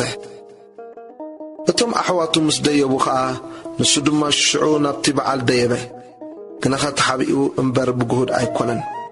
ኣይሁድ ግና በቲ በዓል ኣበይ ኣሎ ንሱ እናበሉ ይደልይዎ ነበሩ። እቶም እኩባት ህዝቢ ድማ ገሊኦም ሕያዋይ እዩ ይብሉ፣ ገሊኦም ድማ ኣይኮነን ንህዝቢ ደኣ የስሕት ኣሎ እናበሉ ብዛዕባኡ ይካትዑ ነበሩ። ናይሁድ ስለ ዝፈርሁ ግና ብዛዕባኡ ኣጊዱ እተዛረበ የልቦን። ኢየሱስ ኣብ በዓል ዳስ ከም ዝመሃረ ቁጽሪ 14 ኢየሱስ ኣብ ፍርቂ እቲ በዓል ናብ ቤት መቕደስ ደይቡ ይምህር ነበረ። ስለዚ ኣይሁድ እዝስ ከይተመሃረ ከመይ ገይሩ ጽሑፋት ይፈልጥ ኢሎም ተገረሙ። ሽዑ ኢየሱስ መሊሱ በሎም፣ ትምህርተይሲ ናይቲ ዝለኣኸኒ እዩ እምበር ናተይ ኣይኮነን። ፍቓዱ ክገብር ዝደሊ እንተሎ ንሱ ብዛዕባ ትምህርተይ ካብ ኣምላኽ እንተኾይኑ ወይስ ካብ ርእሰይ እንተኾይነ ዝዛረቦ ዘለኹ ክፈልጥ እዩ። እቲ ካብ ርእሱ ዝዛረብ ክብረት ርእሱ እዩ ዝደሊ። እቲ ነቲ ዝለኣኾ ክኽብር ዝደሊ ግና ንሱ ሓቀኛ እዩ እሞ ኣብኡ ዓመፃ የልቦን። ምስዶ ሕጊ ኣይሃበኩምን እዩ፣ ካብኻትኩም ሓደ እኳ ነቲ ሕጊ ዝገብሮ የልቦን። ንምንታይ ደኣ ክትቀትሉኒ ትደልዩ ኣለኹም? እቶም ህዝቢ ከዓ ጋኔን ኣለካ፣ መን እዩ ክቐትለካ ዝደሊ ኢሎም መለስሉ። ኢየሱስ ከዓ ሓደ ግብሪ ገበርኩ፣ ንኹላትኩም ድማ ኣስተንኪረኩም። ምእንቲ እዚ ሙሴ ግዝረት ሰርዓልኩም፣ እዚ ድማ ካብ ኣቦታት እዩ እምበር ካብ ሙሴ ኣይኮነን። ንሰብ ብሰንበት ትገዝርዎ ኣለኹም። እቲ ሕጊ ሙሴ ምእንቲ ከይፈርስሲ ሰብ ብሰንበት ዝግዘር ካብ ኮነ ኣነ ንሰብ ኩልንትናዊ ብሰንበት እንተ ኣሕወኽዎ ደኣ ስለምንታይ ትኹሪ ኢለይ ኣለኹም? ቁኑዕ ፍርዲ ፍረዱ እምበር ላዕሊ ርኢኹም ኣይትፍረዱ ኢሉ መለሰሎም። ኢየሱስ እቲ ክርስቶስ ድዩ? ቁጽሪ 25 ገለ ካብ ሰብ ኢየሩሳሌም ድማ እቲ ክቐትልዎ ዝደልዩስ እዚ ዶ ኣይኮነን? እንሆ ንሱ ብጉህዲ ይዛረባሎ ንሳቶም እውን ገለ ኣይብልዎን እዞም መኳንንቲ ደኾን ንሱ ክርስቶስ ምዃኑ ብሓቂ ፈሊጦም ኮይኖም ግናኸ እዚ ካበይ ምዃኑ ንፈልጦ ኢና ክርስቶስ ክመጽእ ከሎ ግና ካበይ ምዃኑ ዝፈልጥ የልዎን በሉ ኢየሱስ ከዓ ኣብ ቤተ መቕደስ ክምህር ከሎ ዓው ኢሉ ናይ ትፈልጡኒ ካበይ ምዃኑ እውን ትፈልጡ ኢኹም ኣነ ብርእሰይ ኣይመጻኹን እቲ ዝለኣኸን ግና ሓቀኛ እዩ ንስኻትኩም ኣይትፈልጦን ኢኹም ኣነ ግና ካብኡ እየ ንሱውን ልኢኹኒ እዩ እሞ እፈልጦ የበለ ስለዚ ክሕዝዎ ደለዩ ግዚኡ ስለ ዘይበጽሐ ግና ኢዱ ዘለዓለሉ የልቦን ካብቶም ህዝቢ ከዓ ብዙሓት ብኡ ኣመኑ እሞ ክርስቶስ ምስ ዝመጽእኸ ካብዚ ንሱ ዝገበሮ ትእምርቲ ዝበዝሕ ዶ ክገብር ኢሉ በሉ ገላው ፈሪሳውያን ንኢየሱስ ክሕዝዎ ከም ዝተላእኹ ቁጥር 32 ፈሪሳውያን ድማ እቶም ህዝቢ ብዛዕባኡ እዚ ኢሎም ከም ዘግረምሮሙ ሰምዑ ሊቃውንቲ ካህናትን ፈሪሳውያንን ከዓ ክሕዝዎ ገላውኦም ለኣኹ ስለዚ ኢየሱስ ገና ቁሩብ ዘመን ምሳኻትኩም እየ ናብቲ ዝለኣኸኒ ከዓ ክኸይድ እየ ክትደልዩኒ ኣይክትረኽቡንን ኢኹም ናብቲ ኣነ ዘለኹ ከዓ ንስኻትኩም ክትመፁ ኣይኮነልኩምን እዩ በሎም ስለዚ ኣይሁድ ንሕና ክንረኽቦ ዘይኮነልናስ እዚ ናበይ ክኸይድ ኮን ሓሊኑ እዩ ናብቶም ኣብ ሃገር ጽርኢ ፋሕ ኢሎም ዘለዉ ደኾን ክኸይድ እሞ ነቶም ጽርኣውያን ክምህር ሓሲቡ ኮይኑ ክትደልዩኒ ኣይክትረኽቡንን ኢኹም ናብቲ ኣነ ዘለኹ ክትመፁ ድማ ኣይኮነልኩምን ዝብሎ ቃልሲ እንታይ እዩ ተባሃሃሉ ማይ ህይወት ቁጥር 37 በታ ድሕሪት ዓባይ መዓልቲ በዓል ኢየሱስ ደው ኢሉ ጨደረ ገለውን ዝጸመየ እንተሎ ናባይ ይምጻእ እሞ ይስተ ብኣይ ዝኣምን እቲ ጽሑፍ ከም ዝበለ ካብ ከብዱ ሩባታት ማይ ህይወት ክውሕዝ እዩ ኢየሱስ ገና ስለ ዘይከበረ መንፈስ ቅዱስ ኣይወረደን ነበረ እሞ እዚ ብዛዕባቲ እቶም ብኡኡ ዝኣምኑ ክቕበልዎ ዘሎም መንፈስ እዩ እተዛረበ ሽዑ ካብቶም ህዝቢ ሓያሎ እዚ ዘረባ እዚ ሰሚዖም እዚ ብሓቂ እቲ ነቢይ እዩ በሉ ካልኦት እውን እዚ ክርስቶስ እዩ በሉ ገሊኦም ግና ክርስቶስ ደኾን ካብ ገሊላ ዝመጽእ ኮይኑ እቲ ጽሑፍ ዶ ክርስቶስ ካብ ዘርኢ ዳዊት ካብታ ዳዊት ዝነበረ ዓዲ ካብ ቤትልሔም ከም ዝመጽእ ኣይነግርን እዩ በሉ ሽዑ ኣብቶም ህዝቢ ብዛዕባኡ መፍለላይ ኮነ ገሊኦም ከዓ ክሕዝዎ ደለዩ ኢዱ ዘለዓለሉ ግና የልቦን ቁጽሪ 45 እቶም ገላው ከዓ ናብ ሊቃውንቲ ካህናትን ፈሪሳውያንን መጹ ንሳቶም ድማ ከመይከ ዘየምጻእኩምዎ በልዎም እቶም ገላው ከምዚ ሰብኣይ ዝገይሩ ከቶ ሰብ ኣይተዛረበን ኢሎም መለሱ ፈሪሳውያን ከዓ ንስኻትኩም እውን ዶ ስሒትኩም ኢኹም ካብ መኳንንቲ ወይ ካብ ፈሪሳውያን ከ ብኡ ዝኣመነ ዶ ኣሎ እዚ ሕጊ ዘይፈልጥ ህዝቢ እዚ ግና ርጉም እዩ ኢሎም መለሱሎም ሓደ ኻባታቶም እቲ ቅድም ብለይቲ ናብ ኢየሱስ ዝመጸ ኒቆዲሞስ ሕግናኸ ንሰብዶ ቅድም ከይተሰምዐን እቲ ዝገበሮ ከይተፈልጠን ይፈርዶ እዩ በሎም ንሳቶም ንስኻውን ዶ ካብ ገሊላ ኢኻ መርምር እሞ ካብ ገሊላ ነቢይ ከም ዘይትንስእ ክትርኢ ኢኻ ኢሎም መለሱሉ ኩሎም ከዓ ናብ ቤቶም ከዱ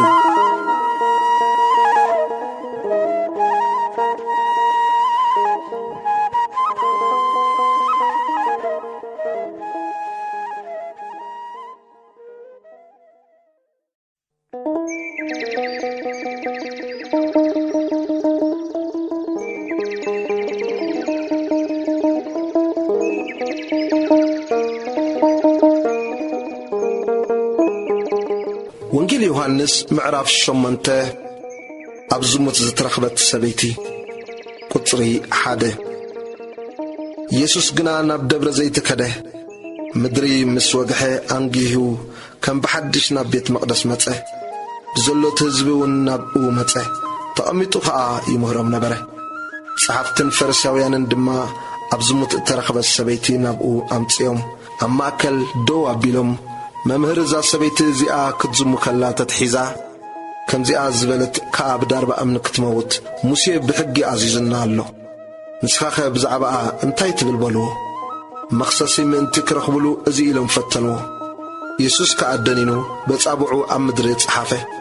ደጋጊሞም ምስ ሓተትዎ ከዓ ቀንዒሉ ካባኻትኩም ሓጢአት ዘይብሉ ንሱ ቅድም እምኒ የውድቐላ በሎም ከም ብሓድሽ ከዓ ደኒኑ ኣብ ምድሪ ጸሓፈ ንሳቶም ግና እዚ ምስ ሰምዑ ብሕልንኦም ተረትዑ እሞ ካብ ዓበይቲ ጀሚሮም ክሳዕ እቶም ዳሕሮት ኩሎም በብሓደ ወፁ ኢየሱስ ምስታ ኣብ ማእከል ደው ኢላ ዘላ ሰበይቲ በይኑ ተረፈ ኢየሱስ ከዓ ቀንዒሉ ብዘይታ ሰበይቲ ሓደ እኳ ከም ዘልዎ ምስራኤ ኣቲ ሰበይቲ እቶም ከሰስቲ ክዳኣበ ያለው ዝፈረደኪ ዶ የልቦን በላ ንሳኻ ሓደ እኳ ጎይታ ይበለቶ ኢየሱስ ድማ ኣነ እውን ኣይፈርደክን እየ ኪድ እሞ ደጊም ኣይትበድል በላ ኢየሱስ ናይ ዓለም ብርሃን እዩ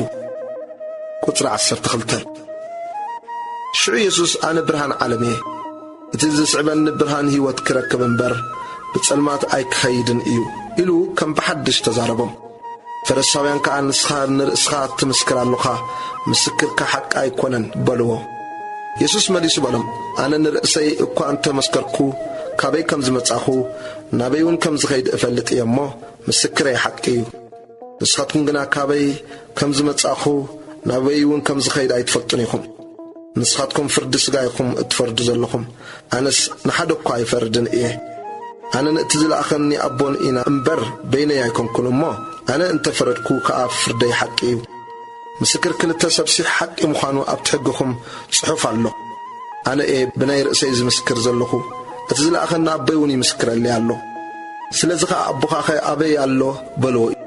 ኢየሱስ ድማ ናይ ወይስ ነቦይ ኣይትፈልጡን ኢኹም ናይ እንተ ትፈልጡን ግና ነቦይ እውን ምፈለጥኩምዎ ነርኩም ኢሉ መለሰ ኢየሱስ ኣብ ቤተ መቕደስ ኣብ ጣሳጽን ምጽዋት ኮይኑ ክምህር ከሎ እዚ ቃል እዚ ተዛረበ ግናኸ ግዚኡ ገና ስለ ዘይበጽሐ ዝሓዞ የልቦን ዘይኣምን ኩሉ ክመውት እዩ ቁጽሪ 21 ስለዚ ኢየሱስ ከም ብሓድሽ ኣነ እኸይድ ኣለኹ ክደልዩኒ ኢኹም ብሓጢኣትኩም ከዓ ክትሞቱ ኢኹም ናብቲ ኣነ ዝኸዶ ንስኻትኩም ክትመጹ ኣይኮነልኩምን እዩ በሎም ሽዑ ኣይሁድ ናብቲ ኣነ ዝኸዶ ንስኻትኩም ክትመጹ ኣይኮነልኩምን እዩ ምባሉስ ንነፍሱ ደኾን በዓሉ ክቐትላ ኢሉ በሉ ንሱ ከዓ ንስኻትኩም ካብ ታሕቲ ኢኹም ኣነ ካብ ላዕሊ እየ ንስኻትኩም ካብዚ ዓለም እዚኣ ኢኹም ኣነ ካብዚ ዓለም እዚኣ ኣይኮንኩን ኣነ ምዃነይ እንተ ዘይኣመንኩም ብሓጢኣትኩም ክትሞቱ ኢኹም እሞ ስለዚ እየ ብሓጢኣትኩም ክትሞቱ ኢኹም ዝበልክኹም በሎም ሽዑ ንሳቶም ንስኻ መን ኢኻ በልዎ ኢየሱስ ከዓ ኣነ እቲ ካብ ቀደም እነግረኩም ዝነበርኩ እየ ብዛዕባኹም ዝዛረቦን ዝፈርዶን ብዙሕ ኣሎኒ እቲ ዝለኣኸኒ ግና በዓል ሓቂ እዩ ካብኡ ዝሰማዕኽዎ ንዓለም እነግር ኣለኹ በሎም ንሳቶም ብዛዕባ ኣቦ ከም እተዛረቦም ኣይፈለጡን ስለዚ ኢየሱስ ንወዲ ሰብ ብልዕል መሳበልኩምዎ ከምቲ ኣቦይ ዝመሃረኒ ከምኡ ከም ዝነግር እምበር ኣነ ምዃነይን ካብ ርእሰይ ሓንቲ ከም ዘይገብርን ሽዑ ክትፈልጡ ኢኹም እቲ ዝለኣኸኒ ከዓ ምሳይ ኣሎ ኩሉ ሳዕ ባህ ዘብሎ እገብር እየ እሞ በይነይ ኣይሓድገንን እዩ በሎም ሓቂ ሓራ ከተውጻኩም እያ ቁጽሪ 30 ንሱ እዚ ምስ ተዛረበ ብዙሓት ብኡ ኣመኑ ስለዚ ኢየሱስ ነቶም ብኡ ዝኣመኑ ኣይሁድ ንስኻትኩም ኣብ ቃለይ እንተጸናዕኹም ብሓቂ ደቂ መዛሙርተ ኢኹም ንሓቂ ክትፈልጥዋ ኢኹም እቲ ሓቂ ድማ ሓራ ከተውጻኩም እያ በሎም ንሳቶም ከዓ ንሕና ዘርኢ ኣብርሃም ኢና ባረት ኮይንና ንተገዛእና የከቶ የብልናን ከመይልካ ኢኻ ሓራ ክትወጽኡ ኢኹም እትብለና ዘለኻ ኢሎም መለሱሉ ኢየሱስ መለሰሎም ብሓቂ እብለኩም ኣለኹ ሓጢኣት ዝገብር ዘበለ ንሱ ባርያ ሓጢኣት እዩ ባርያ ከዓ ኣብ ቤት ንኹሉ ግዜ ኣይነብርን ውሉድ ግና ንኹሉ ግዜ ይነብር እዩ ስለዚ ወዲ ሓራ እንተ ኣውጻእኩም ብሓቂ ውጻእት ሓራ ክትኮኑ ኢኹም ንስኻትኩም ዘርኢ ኣብርሃም ምዃንኩምሲ እፈልጥ ኣለኹ ቃለይ ኣውኻትኩም ስለ ዘይኣተወ ግና ክትቆትሉኒ ትደልዩ ኣለኹም ኣነ ኣብ ኣቦይ ዝርኢኹ እዛረብ ኣለኹ ንስኻትኩም ከዓ ኣብ ኣቦኹም ዝርኢኹምዎ ትገብሩ ኣለኹም ንሳቶም ኣቦናስ ኣብርሃም እዩ ኢሎም መለስሉ ኢየሱስ ከዓ ውሉድ ኣብርሃም እንተ ትኾኑስ ግብሪ ኣብርሃም ምገበርኩም ነርኩም ሕጂ ግና ንኣይ ካብ ኣምላኽ ዝሰማዕኽዎ ሓቂ ንዝነገርክኹም ሰብኣይ ክትቆትሉኒ ትደልዩ ኣለኹም ኣብርሃም ከምዚ ኣይገበረን ንስኻትኩም ግብሪ ኣቦኹም ደኣ ትገብሩ ኣለኹም በሎም ንሳቶም ንሕናስ ካብ ምንዝርና ኣይተወለድናን ሓደ ኣቦ ኣሎና ንስኻ ኣምላኽ እዩ በልዎ ኢየሱስ በሎም ኣነ ካብ ኣምላኽ እየ ዝወጻኹን ዝመጻኹን እሞ ንሱ ደኣ ሊኢኹን እዩ እምበር ባዕለይ ኣይመጻኹን ስለዚ ኣቦኹም ኣምላኽ እንተ ዝኸውንሲ ንኣይ መፍቀርኩምኒ ነርኩም ስለምንታይ ከ ኢኹም ዘረባይ ዘይተስተውዕሉ ቃለይ ክትሰምዑ ስለ ዘይኮነልኩም እዩ ንስኻትኩም ካብቲ ኣቦኹም ዲያብሎስ ኢኹም እታ ትምኒት ኣቦኹም ክትገብሩ እውን ትደልዩ ኣለኹም ንሱ ካብ መጀመርታ ቀታሊ ነፍሲ እዩ ሓቂ ኣብኡ ስለ ዘየልቦውን ኣብ ሓቂ ኣይጸንዐን ሓሶት ክዛረብ ከሎ ካብ ርእሱ እዩ ዝዛረብ ሓሳዊ እዩ እሞ ንሓሰት እውን ኣቦኣ እዩ ናይ ግና ሓቂ ስለ ዝነገርኩ ኣይተኣምኑንን ካብኻትኩም ብሓጢኣት ዝረትዓንኸ መን ኣሎ ሓቂ ዝዛረብ ካብኩምኩኸ ስለምንታይ ደኣ ዘይተኣምኑኒ እቲ ካብ ኣምላኽ ዝኾነ ንቓል ኣምላኽ ይሰምዕ እዩ ንስኻትኩም ግና ካብ ኣምላኽ ኣይኮንኩምን እሞ ስለዚ ኢኹም ዘይትሰምዑ ኢየሱስ ቅድሚ አብርሃም ከም ዝነበረ ቁጽሪ 48 አይሁድ ከዓ ሳምራዊ ሙኻንካ ጋኔን እውን ከም ዘለካስ ጽቡቕ ዶ ንብላ የለናን ኢሎም መለስሉ ሽዑ ኢየሱስ ኣነስ ነቦይ ዳ የኽብሮ ኣለኹ እምበር ጋኔንስ የብለይን ንስኻትኩም ከዓ ትሕስሩኒ ኣለኹም ኣነ ንርእሰይ ክብረት ኣይደልን እየ ትዝደልን ዝፈርድን ግና ኣሎ ቃለይ ዝሕሉ እንተሎ ንዘለዓለም ሞት ከም ዘይርኢ ብሓቂ ይብለኩም ኣለኹ ኢሉ መለሰሎም አይሁድ ድማ ጋኔን ከም ዘለካ ሕጂ ፈለጥና አብርሃም እኳ ሞይቱ ነቢያቱን ንስኻ ግና ቃለይ ዝሕሉ ንዘለዓለም ሞት ኣይጥዕምን እዩ ትብላ ኣለኻ ካብቲ ዝሞተ ኣቦና አብርሃም ዶ ንስኻ ተዓቢ ነቢያቱን ሞይቶም ንርእስኻ መን ትገብራ ኣለኻ በልዎ ኢየሱስ ከኣነ ርእሰይ እንተ ኣኽበርኩ ክብረተይ ፍረ የብሉን ዘኽብረንስ እቲ ንስኻትኩም ኣምላኽና እትብልዎ ኣቦይ እዩ ንስኻትኩም ኣይትፈልጥዎን ኢኹም ኣነ ግና ፈልጦ እየ ኣይፈልጦን እንተ ዝብል ከዓ ከምኻትኩም ሓሳብ ምኾንኩ ነይረ ኣነ ግና እፈልጦ ቃልውን እሕሉ እየ ኣቦኹም አብርሃም መዓልተይ ክርኢ ተሓጐሰ ረኣዮ እሞ ባህበሎ ኢሉ መለሰሎም አይሁድ ከዓ ገና 50 ዓመት እኳ ዘይገበርካስ ንአብርሃም ዶ ርኢኻ ኢኻ በልዎ ኢየሱስ ከዓ ኣነ አብርሃም ከይተወልደ ከም ዘለኹ ብሓቂ ይብለኩም ኣለኹ በሎም ስለዚ ክድርቡ ኢሉ እምና ኣልዓሉ ኢየሱስ ግና ተሓብአ ካብ ቤት መቕደስ እውን ብማእከሎም ሓሊፉ ወፀ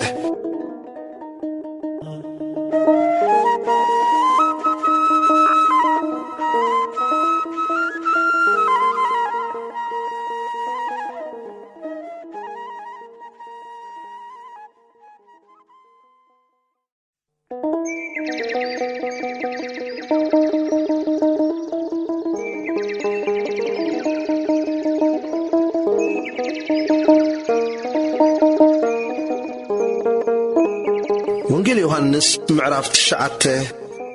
ኢየሱስ ብዕውሩ ዝተወልደ ከም ዝሕወ ቁጽሪ 1 ክሓልፍ ከሎ ብዕውሩ እተወልደ ሰብኣይ ረአየ ደቂ መዛሙርቱ ድማ መምህር ዕውር ኮይኑ ዝውለድሲ መን እዩ ዝበደለ ንሱ ዶ ወይስ ወለዱ ኢሎም ሓተትዎ ኢየሱስ ከዓ ግብሪ ኣምላኽ ኣብኡ መንቲ ክገሃድ ደኣ እዩ እምበር ንሱ ኣይበደለ ወለዱ ኣይበደሉ መዓልቲ ከላ ግብሪ እቲ ዝለኣኸኒ ክገብር ይግባአኒ እዩ ሓደ እኳ ክዓየላ ዘይከኣሎ ለይቲ ትመጽኣላ ኣነ ኣብ ዓለም ከለኹ ብርሃን ዓለም እየ ኢሉ መለሰሎም እዚ ኢሉ ናብ ምድሪ ጥፍ በለ እቲ ጥፍጣፉውን ጸብሪ ገበረ እቲ ጸብሪ ከዓ ዓይንቱ እትዕውር ለኸየ እሞ ኣብቲ ቃላይ ሰሊሆም ትርጓሚኡ ልኡ ኬድካ ተሓጸበሎ ከይዱ ተሓጽበ እናርኣዮም ተመልሰ ስለዚ እቶም ጎረባብቱን እቶም ቀደም ክልምን ከሎ ዝርእይዎ ዝነበሩን እዚ ሰትክ ተቐሚጡ ዝልምን ዝነበረ ደይኮነን በሉ ገሊኦም ንሱ እዩ በሉ ካልኦት ከዓ ኣይኮነን ንኡ ደኣ እዩ ዝመስል በሉ ንሱ ግና ኣነ ባ እየ በለ ስለዚ ንሳቶም ከመይ ኢለን ደኣ ዓይንትኻ ትኸፍታ በልዎ ንሱ ከዓ እቲ ኢየሱስ ዝበሃል ሰብኣይ ጸብሪ ገይሩ ዓይንተይ ለኽዩ ኪድ እሞ ናብ ሰሊሆም ተሓጸበለኒ ኬድኩም ሞ ተሓጺበ ርኢኹ ኢሉ መለሰሎም እቲ ሰብኣይ እቲኸ ኣበይ ኣሎ በልዎ ንሱ ከዓ ኣይፈልጥን በሎም እቲ ዝሓወየ ዕውርን ፈሪሳውያንን ቁጽሪ 13 እቲ ቅድም ዕውር ዝነበረ ናብ ፈሪሳውያን ወሰድዎ እታ ኢየሱስ ጸብሪ ገይሩ ዓይንቱ ዝኸፈተላ መዓልቲ ግና ሰንበት እያ ዝነበረት ስለዚ ፈሪሳውያን ከመይ ኢሉ ከም ዝረአየ ከም ብሓድሽ ሓተትዎ ንሱ ከዓ ጸብሪ ኣብ ዓይንተይ ገበረለይ ተሓጸብኩ እሞ ርኢኹ በሎም ሽዑ ካብቶም ፈሪሳውያን ሓያሎ እዚ ሰብኣይ እዚ ሰንበት ካብ ዘየኽብርሲ ካብ ኣምላኽ ኣይኮነን በሉ ካልኦት ድማ ሓጥእ ሰብ ደኣ ከመይ ገይሩ ከምዚ ዝበለ ተኣምራት ክገብር ይኽእል በሉ ኣብ መንጎኦም ከዓ ምፍልል ኣይኮነ ሽዑ መሊሶም ነቲ ዕውር ንስኻ ዓይንትኻ ኸፊትልካ እዩ እሞ ብዛዕባኡ እንታይ ትብል በልዎ ንሱ ድማ ነቢይ እዩ በለ እቶም ኣይሁድ ግና ንወለዲ እቲ ዓይንቱ ተኸፍታሉ ክሳዕ ዝጽውዑ ዕውር ነይሩስ ከም ዝረአየ ኣይኣመንዎን እሞ እዚ ዶ እቲ ብዕውሩ ተወሊዱ እትብልዎ ወድኹም እዩ ሕጂ ደኣ ከመይ ኢሉ ይርኢ ኣሎ ኢሎም ሓተትዎ እቶም ወለዱ ድማ እዚ ወድና ምዃኑ ብዕውሩ እውን ከም እተወልደ ንፈልጥ حجنا كمي إلو كم زرعي أين فلتن من سيا أنتو كم زخفت الله أين فلتننا نوح تتوى النسو باتحيو بناي رأسو بعلو يزارب إلو مملسو أيهود نسو كرسوس إلو نزمسكرة كبيت صلوت كسبقو حقيقهم نبرو ما اتم ولدون أيهود سلاز فرح إيام أزيز بالو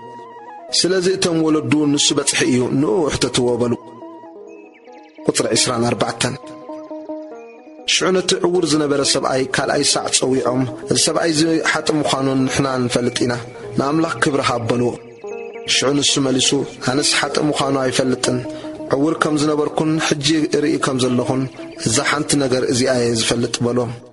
شعون ساتو منتاي كان قبل الكاكميك جيرو سعين تخاخفة الكابلو نسخا قدمي حجي نجيركم أي سمعكم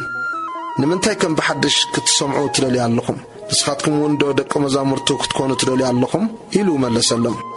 تصرفوا مو نسخا ودو مزمور إيخا حنا قنا دقو مزامرتو مسيئنا حناس أملخ نموسي كم اتزاربو نفلت علونا الزقنا كابي مخانو أين فلتنينا بلو اتسب أي كابي مخانو زي مفلاتكم زقرم إيو ناي قنا عينتي كفيت اللي نعملخ زفره فقادون زقبر انتلو نوو يسمعون بر أملخ نحطان كم زي سمعون نفلت إنا نبعورو التولد السب حدو كوا عينتكم زخفتلو كاب انت كوتو ايتسمعن ازي كاب املاخ انت زي كونسي قالك قبر اكوا يمتخالن نيرو إلو ملسلم نساتم كا نسخا كل انتناخا بحاتيات التولد كا يخا نسخا دو نانا تمهرنا اللوخا إلو ملسلو ناو تساون او تسوو عرات اللبي قطر 35 يسوس ناو تساي كمزو تسوو سمعي مسرخو بخا اتاو بودي املاخ دو تأمن إخا بلو نسخة أبويتاي بؤو كأمنسي من إيو نسو إلو ملسي يسوس دماري إخايو إذا مسخة زارب زلو نسو إيو بلو نسخة أبويتاي أأمن بلي سقد اللون يسوس دما أنا اتم زيري إيو من تكري إيو اتم زري إيو كعرو إيه نابز عالم زياب نفرد زمت أخو بلي كابتم مسؤول زلو فرصابين حيالو زي سميعهم نحنا عورات مخانا دينا بلو يسوس دما عورات انت تخونس حتى مخانكم النيرو حجقنا نريع لنا تولو اللهم سلازي حتاتكم تسانعين بربلهم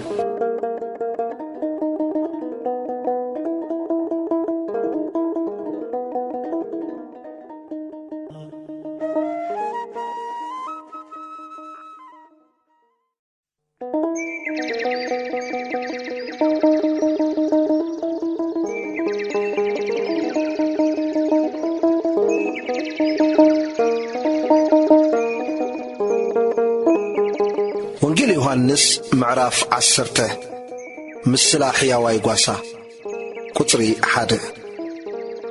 اتي ناب دنب اباغي باف دغ زي اتو بخال وغن زحكر نسو سراقم غحيلان كم زخونه بحقي بلكم اللهم اتي باف دغ زي اتو غنا نسو غواسا باغي نو تحلاو دغ يخفتلو اتنا باغيون قالي سمعا نتن اباغيو خاب بسمن صوعي يوفرن نتن أباقعو مسعو فرندما كقدمين يخيد أتن أباقعون دمت يلليها ينمو يسعبو دمت قال زي فلتاس لزخنا نخالق كابو يقالب أنبر هيسعبون ين يسوس إزم السلازي مسسللم نساتم قنا نتئ تزاربهم هيستوعلون قطري شوعته شعو يسوس كم بحدش بلم اتي دق أباقع أنا كم زخنكو بحقي بلكم اللخو اتم قدمي زمصو كلاتهم سرقتن غحلوتن ايوم اتنا باغيغنا اسمعومن اين اتدغ انا بايزاتو كدحن كاتم كوتصن موغاسيون كركبيو سرقي بجكا سرقن كحردن كطفن إلو أيمتسن إيو أنا جنا هيوت مسترفو من تكرخبا أيزمت أخو قطري 11 اتحياواي قواسا أنا إيه اتحياواي قواسا هيوتو بجابا قعو يحلفا اتبع العسبقنا قواسا زي كونه اتناباقعون زي تريتو تخلا كمتس كله انت رأي نتناباقع حديقون يهدم اتي تخلا دما نتناباقع يزارفن فحون يبلن بعل عسبي امو يهدم قدي اتناباقعون يبلون حياواي قواسا أنا نباقعي فلتن تناباقعيون يفلتانيين كم تأبون أي زفلتني أنا ونبو فلتأي لنفسي كأبجاتن أباقع إحلفاء كابزمو قواسا زي كونا خالو تباقعون اللواني ናታተን ድማ ከም ጸንየ ቃለውን ክሰምዓ እየን ሓደ መጓሰ ክኾናየን ጓስእን ውን ሓደ ኣነን ነፍሰይ በጃ ክሕልፋ መሊሰውን ክወስዳ እየ እሞ ስለዚ ኣቦ የፍቅረኒ እዩ ባዕለይ እየ በጃ ዝሕልፋ እምበር ካባይ ዝወስዳስ የልቦን በጃ ክሕልፋ ስልጣን ኣሎኒ መሊሰ ክወስዳውን ስልጣን ኣሎኒ ነዛ ትእዛዝ እዚኣ ካብ ኣቦ እየ እተቐበልክዋ ቁጽሪ 19 ብዛዕባ እዚ ዘረባ እዚ ድማ ኣብ ማእከል ኣይሁድ ከም ብሓድሽ ምፍልል ኣይኮነ ሽዑ ካባታቶም ብዙሓት ጋኔን ሒዝዎ ይዓብድ ኣሎ እንታይ ኢልኩምዎ ኢኹም እትሰምዑ በሉ ካልኦት ግና እዚ ዘረባ እዚ ዘረባ ዕውድ ኣይኮነን ጋኔን ዶ ዓይንቲ ዕውራት ክኸፍት ይከኣሎ እዩ በሉ በዓል ምሕዳስ ህንጻ ቤት መቕደስ ቁጽሪ 22 ኣብ ኢየሩሳሌም በዓል ምሕዳስ ቤት መቕደስ ኮነ ክረምቲ ኸኣ ነበረ ኢየሱስ ድማ ቤት መቕደስ ኣብ ገበላ ሰሎሞን ይመላለስ ነበረ ሽዑ ኣይሁድ ኣኽበብዎ እሞ ክሳዕ ማስከ ኢኻ ላሕ እተብለና ንስኻ ክርስቶስ እንተኾንካ ኣግሂድካ ንገረና በልዎ ኢየሱስ መለሰሎም ነጊረኩም ኣይኣመንኩምን እዚ ብስም ኣቦይ ዝገብሮ ዘለኹ ግብርታት ይምስክረለይ ኣሎ ንስኻትኩም ግና ከምቲ ዝበልኩኹም ካብተን ኣባጊዐይ ስለ ዘይኮንኩም ኣይተኣምኑንን ኢኹም እተን ኣባጊዐይ ግና ድምፀይ ሰምዓ ኣነ ኸኣ የለልየን ንሳተን ውን ይስዕባኒ ኣነ ኸኣ ህይወት ዘለዓለም እህበን ንዘለዓለም ድማ ኣይጠፍኣን እየን ካብ ኢደይ ውን ዝምንዝዕን የልቦን እቲ ንኣታተን ዝሃበና ኣቦይ ካብ ኩሉ ይዓቢ እዩ ካብ ኢድ ኣቦይ ሓደ እኳ ክምንዝዕን ዝኽእል የልቦን ኣነን ኣቦን ሓደ ኢና ቁጽር 31 ኣይሁድ ብዳርባ እምኒ ክቐትልዎ ከም ብሓድሽ እምኒ ኣልዓሉ ኢየሱስ ከዓ ካብ ኣቦይ ብዙሕ ሰናይ ግብርታት ኣርኢኹም ስለ ኣየናዩ ግብሪ ኢኹም ብዳርባ እምኒ ክትቀትሉኒ እትደልዩ ዘለኹም ኢሉ መለሰሎም ኣይሁድ ከዓ ስለ እቲ ምጽራፍካን ሰብ ክነስኻ ነፍስኻ ኣምላኽ ስለ ምግባርካን እምበር ስለ እቲ ጽቡቕ ግብርታትካስ ኣይኰናን ብእምኒ እንቐትለካ ኢሎም መለስሉ ኢየሱስ መለሰሎም ኣብ ሕጉኹም ኣነ ኣማልኽቲ ኢኹም በልኩ ዝብል ዶ ኣይተጻሕፈን እዩ ነቶም ቃል ኣምላኽ ዝመጸሎም ኣማልኽቲ ካብ ዝብሎም ጽሑፍ ክፈርስ ኣይከኣልን እዩ ነቲ ኣቦ ዝቐደሶ ናብ ዓለም እውን ዝለኣኾ ግዳ ወዲ ኣምላኽ እየ ስለ ዝበልክኹም ከመይ ኢልኩም ትጻርፍ ኣለኻ ትብሉኒ ኣለኹም ግብሪ ኣቦይ እንተ ዘይገበርኩ ኣይትእመኑኒ እንተ ገበርኩ ግና ኣቦ ኣባይ ምህላው ኣነ እውን ኣብ ኣቦ ምህላወይ ምእንቲ ክትፈልጡን ከተስተብህሉንሲ ንኣይ እኳ እንተ ዘይኣመንኩምኒ ነቲ ግብረይ እመንዎ መሊሶም ድማ ክሕዝዎ ደለዩ ንስ ግና ካብ ኣእዳዎም መለቖ ቁጽሪ 40 ከም ብሓድሽ ናብታ ዮሐንስ ቀደም የጥምቐላ ዝነበረ ስፍራ ናብ ማዕዶ ዮርዳኖስ ከደ ኣብኣ እውን ተቐመጠ ብዙሓት ድማ ናብኡ መጺኦም ዮሐንስ ሓንቲ ተኣምራት እኳ ኣይገበረን እቲ ዮሐንስ ብዛዕባኡ ተዛረቦ ዘበለ ኩሉ ግና ሓቂ ኾነ በሉ ኣብኡን ብዙሓት ብኡ ኣመኑ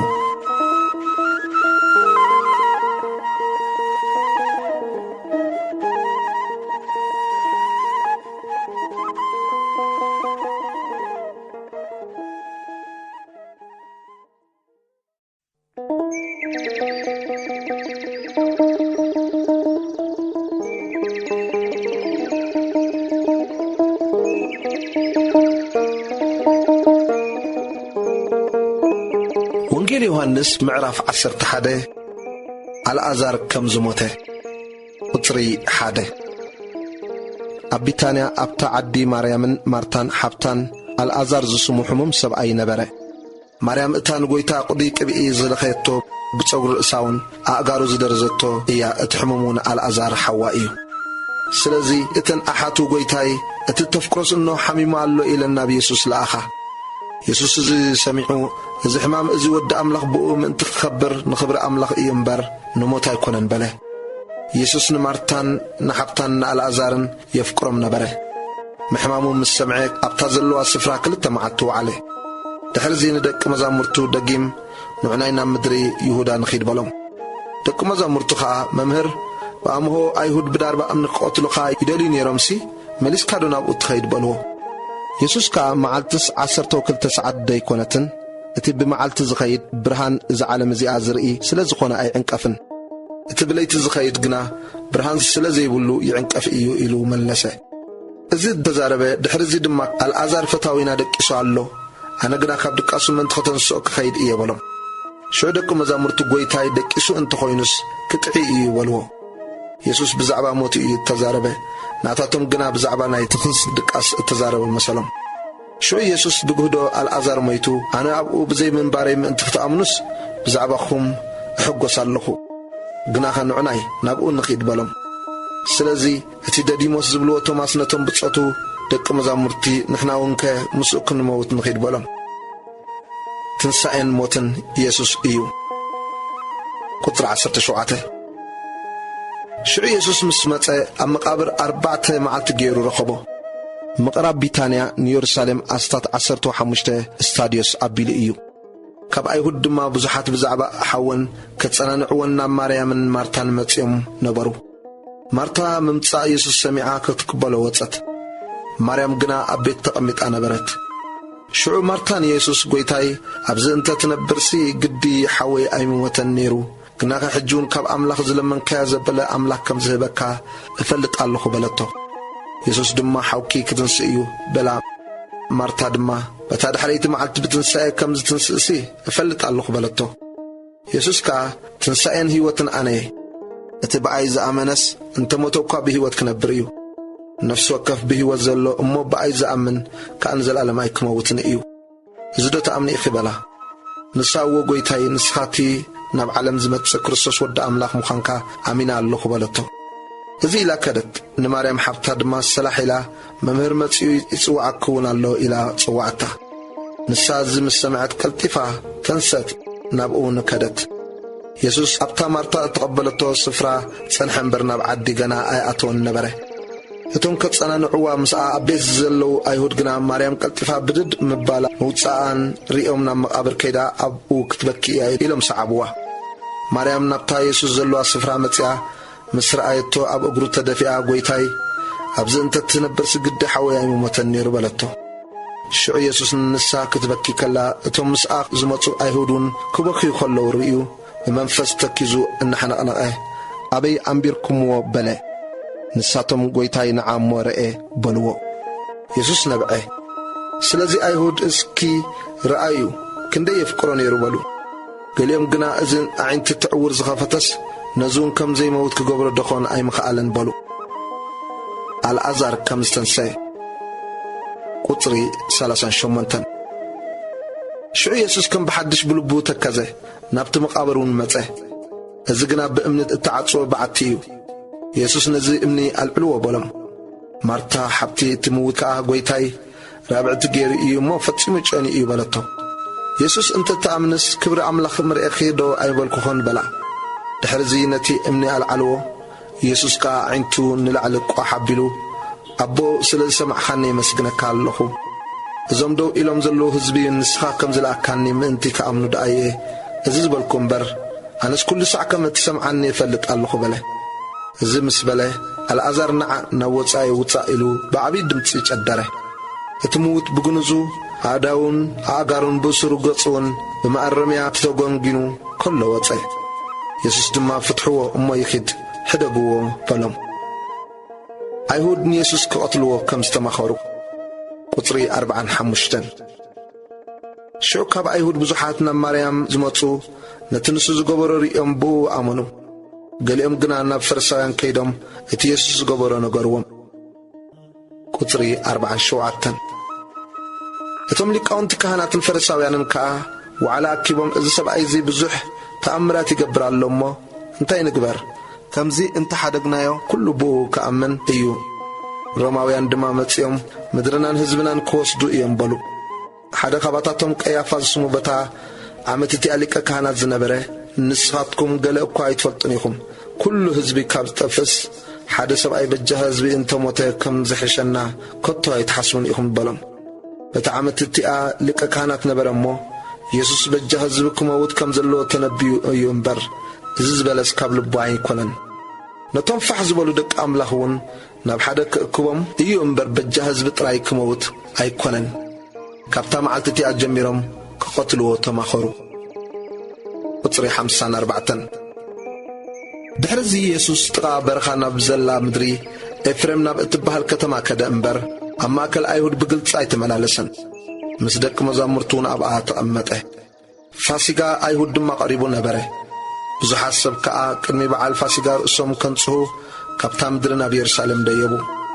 ሽዑ ኣይሁድ ንኢየሱስ ይደልይዎ ነበሩ። ኣብ ቤት መቕደስ ደው ኢሎም እውን ንሓድሕዶም እንታይ ይመስለኩም ናብዚ በዓል ደኾነ ኣይመጽን እዩ ተባሃሃሉ። እቶም ሊቃውንቲ ካህናትን ፈሪሳውያንን ከዓ ምእንቲ ክሕዝዎ ነታ ንሱ ዘለዋ ስፍራ ዝፈለጠ እንተሎ ክሕብረሎም ኣዘዙ።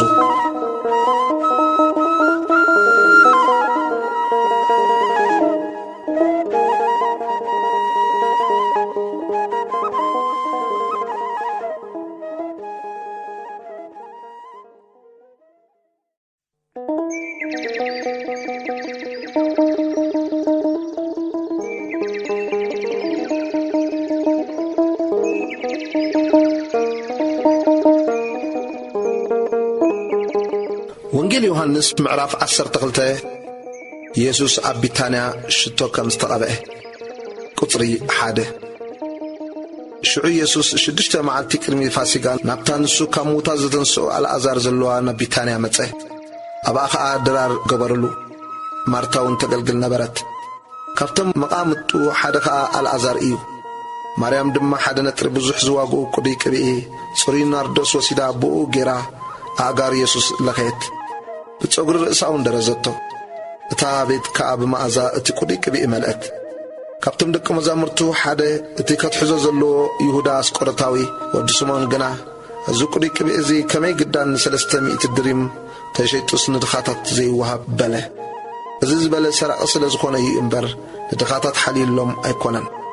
ማሕፍዳ ምስኡ ነበረ። ካብቲ ኣብኡ ዝኣተወ እውን የልዕል ነበረ። ስለዚ ኢየሱስ ድኻታት ኩሉ ሳዕ ምሳኻትኩም ኣለዉ፣ ናይ ግና ኩሉ ሳዕ ኣይትረኽቡንን ኢኹም እሞ ንመዓልቲ ቀብረይ ሓልያቶ እያ ሕደጋ በለ። ቁጽሪ 9 ድሕሪዚ ካብ ኣይሁድ ብዙሓት ሰብ ኢየሱስ ኣብኡ ምህላው ፈሊጦም መጹ። ነቲ ካብ ምዉታት ዘተንሶ ኣልዓዛር እውን ክርእዩ እምበር ምእንቲ ኢየሱስ ጥራይ ኢሎም ኣይኮኑን ዝመጹ። ብዙሓት ኣይሁድ ብምኽንያት ኣልዓዛር እናኸዱ ብኢየሱስ ይኣምኑ ነበሩ እሞ ሊቃውንቲ ካህናት ንኣልዓዛር ድማ ክቐትልዎ ተማኸሩ። ኢየሱስ ብዓብዪ ክብሪ ኢየሩሳሌም ከም ዝኣተወ ቁጽሪ 12 ንጽቢሒቱ እቲ ንበዓል ዝመጽእ ብዙሕ ሕዝቢ ኢየሱስ ናብ ኢየሩሳሌም ከም ዝመጽእ ሰሚዑ ጨናፍርኦም ሲያልዒሎም ክቕበልዎ ወጹ። እናጨደሩ ኸዓ ሆሳዕና ብስም እግዚኣብሔር ዝመጽእ ንጉሥ እስራኤል ብሩኽ እዩ በሉ። ከምቲ ኣትጓል ጽዮን ኣይትፍርሂ እንሆ ንጉሥኪ ኣብ ጻዕብ ኣድጊ ተወጢሑ ይመጽእ ኣሎ ኢሉ ተጻሕፈ። ኢየሱስ ከዓ ጻዕብ ኣድጊ ረኺቡ ተወጥሖ። ደቂ መዛሙርቱ ነዚ ነገር እዚ ቅድም ኣየስተውዓልዎን። ኢየሱስ ምስ ከበረ ግና ሽዑ እዚ ነገር እዚ ብዛዕባኡ ከም እተጻሕፈን ንሳቶም እውን እዚ ከም ዝገበረሉ ዘከሩ። እቶም ንኣልዓዛር ካብ መቃብር ጸዊዑ ካብ ምዉታት ከተንስኦ ከሎ ምስኡ ዝነበሩ ህዝቢ ከዓ ይምስክሩሉ ነበሩ። ስለዚ እቶም ህዝቢ እዚ ተኣምራት እዚ ምግባሩ ሰሚዖም ክቕበልዎ ወጹ። ሽዑ ፈሪሳውያን ንሓድሕዶም ሓንቲ እኳ ከም ዘይተስልጡ ትርእዩ ኣለኹም፣ እንሆ ብዓለሙ ድሕሪኡ ይስዕብ ኣሎ ተባሃሃሉ። ኢየሱስ ብዛዕባ ሞቱ ከም ዝተዛረበ ቁጽሪ 20 ካብቶም በቲ በዓል ክሰግዱ ዝደየቡ ከዓ ሓያሉ ጽርዓውያን ነበሩ። ንሳቶም ናብ ፊልጶስ በዓል ቤት ሳይዳ ናይ ገሊላ መጺኦም ጐይታይ ንኢየሱስ ክንርእዮ ንደሊ ኣሎና ኢሎም ለመንዎ። ፊልጶስ ከዓ ከይዱ ንእንድርያስ ነገሮ። እንድርያስን ፊልጶስን ድማ ከይዶም ንኢየሱስ ነገርዎ። ኢየሱስ ድማ መሊሱ በሎም ወዲ ሰብ ክኸብር ግዚኡ በጺሓ እያ። ፈረስርናይ ናብ ምድሪ እንተዘይወደቐትን ዘይሞተትን በይና እያ ትነብር። እንተሞተት ግና ብዙሕ ፍረ ከም እትፈሪ ብሓቂ ብሓቂ ይብለኩም ኣለኹ። ንህይወቱ ዝፈትዋ ከጥፋ እዩ። እቲ ንህይወቱ ኣብዚ ዓለም እዚኣ ዝጸልኣ ግና ዘለዓለም ህይወት ክሕልዋ እዩ። ዘገልግለኒ እንተሎስ ንኣ ይስዓበኒ፣ እቲ ዘገልግለኒ ድማ ኣብቲ ኣነ ዘለኽዎ ኣብኡ ክኸውን እዩ። ዘገልግለኒ እንተሎ ንኡ እውን ኣቦይ ክኽብሮ እዩ። ሕጅስ ነፍሰይ ጉህያ ኣላ እንታይ እሞ ክብል እየ ኣቦ ካብዛ ሰዓት እዚኣ ኣድሕነኒ። ግና ከም ወንቲ እዙ ናብዛ ሰዓት እዚኣ መጻኹ ኣቦ ንስምካ ኣኽብሮ። ሽዑ ካብ ሰማይ ኣነ ኣኽቢረ ኣለኹ ከም ብሓድሹን ከኽብሮ እየ ዝብል ድምፂ መጸ። ሽዑቶም ደው ኢሎም ዘለዉ ህዝቢ እዚ ሰሚዖም ነጉዱ እዩ በሉ። ገሊኦም መልኣኽ እባዳኣ ተዛረቦ በሉ። ኢየሱስ መሊሱ በሎም እዚ ድምፂ እዚ ምእንታኻትኩም እዩ ዝመጸ እምበር ምእንታ ኣይኮነን። ፍርዲ ዝዓለም እዚኣ ሕጂ በጽሐ፣ ገዛእ ዝዓለም እዚኣ ሕጂ ንወጻኢ ክድርበ እዩ። ኣነ እውን ካብ ምድሪ ልዕል ምስ በልኩ ንኹሉ ናባይ ክስሕቦ እየ። بخمي زمسل أموتا كم زموت كملكتلهم إيو إزبله سلازي إتهم هزبي نحناس كريستوس نزل العالم كم زنبر دقا كاب حق سمعنا نسخاقنا كما إلكا إخا ودسب لعل كبلي قبؤي اتبل زلخا اتودسب اتخا انتوا أي لما اللسلو شعو يسوس قنا نقرب معالت برهان أما أكلكم علو سلمات كيركبكم برهان كلكم تملالسو تبت سلمات زملالس نابز خدا يفلتني دك برهان من تختكونس برهان كلكم ببرهان أمان بولم يسوس إذا تزاريبو كباتاتم كيدو تحابئه أيهود مئمان كم زعبيو قطري 37 إذا كنت أكل تأمرات أقاب كميوم ناقبرا كنسو النبي إسياس قويتاين نمسكرنا خمن آمنو كالتسميك زي أبيهر سنمن تقهده زبولوك قال من تخفت سنبؤو أي آمنون دما إسياس كان بحدش بعينتم كيريو بلبومون كي استوعلو كي ملسون أنا قاكي محرمسي عينتم أعاري لبومون أتراره إلو إيو مؤسل زي مأمان سأنو إسياس كبرتو رئيو بزعباؤو مستزارب إزباله مسنا يزقنا بزحات كم مقان انتبؤو آمنو قناخا كابناي أملاك كبرس نايسب كبري عبليت سامسل زفتو كاب بيت صلوت منتي كيسو قوم بسري فرساوان آيه قهدون وطري 44 يسوس قنا تقدر بلون باي زأمن بتزل أخن إيو امبر باي كونن زأمن ناي زرئينا تزل أخن نون إيريو اتي باي زأمن زبلا عب سلمات من تخينبر أنا برهان كويننا بعالم متسي اللخو أنا نعلم كدحن دا أمبر نعلم كفر داي متساخن أمو نقالي يسمعو زي حلوان طلو أنا أيكون كنز فردو أنا سأتزل أخنا بودا انتاي كم زبلن ززاربن تزاز إيبون نمبر كابر سي أي زاربن هي أمو اتات إزازو نيزال علم هيوت مخانا أفلت اللخو مبارسي اتانا ززاربو كم تأبو زنقرن كمو إيه ززارب زلخو نتي زنعقنن نزرباي زي قبولن كا زفردو اللو زي أنا ززاربو زلخو قال نسو بتها دحريت معلتي كفردو إيو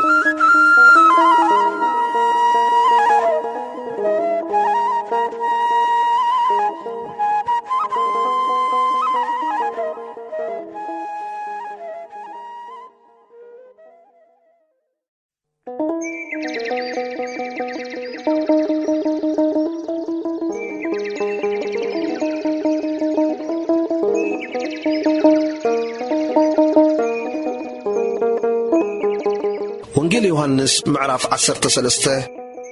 يسوس اقردك مزامرتو كم زحات صبه قطري حاده يسوس كمي بعال فاسقا كابز عالم ازياء ناب أبوء زخد الله جزيو كم زبط حيات فاليتو نتم زفقرم زعلم ازياء زلو ناتوك ساع موداتا أفقرم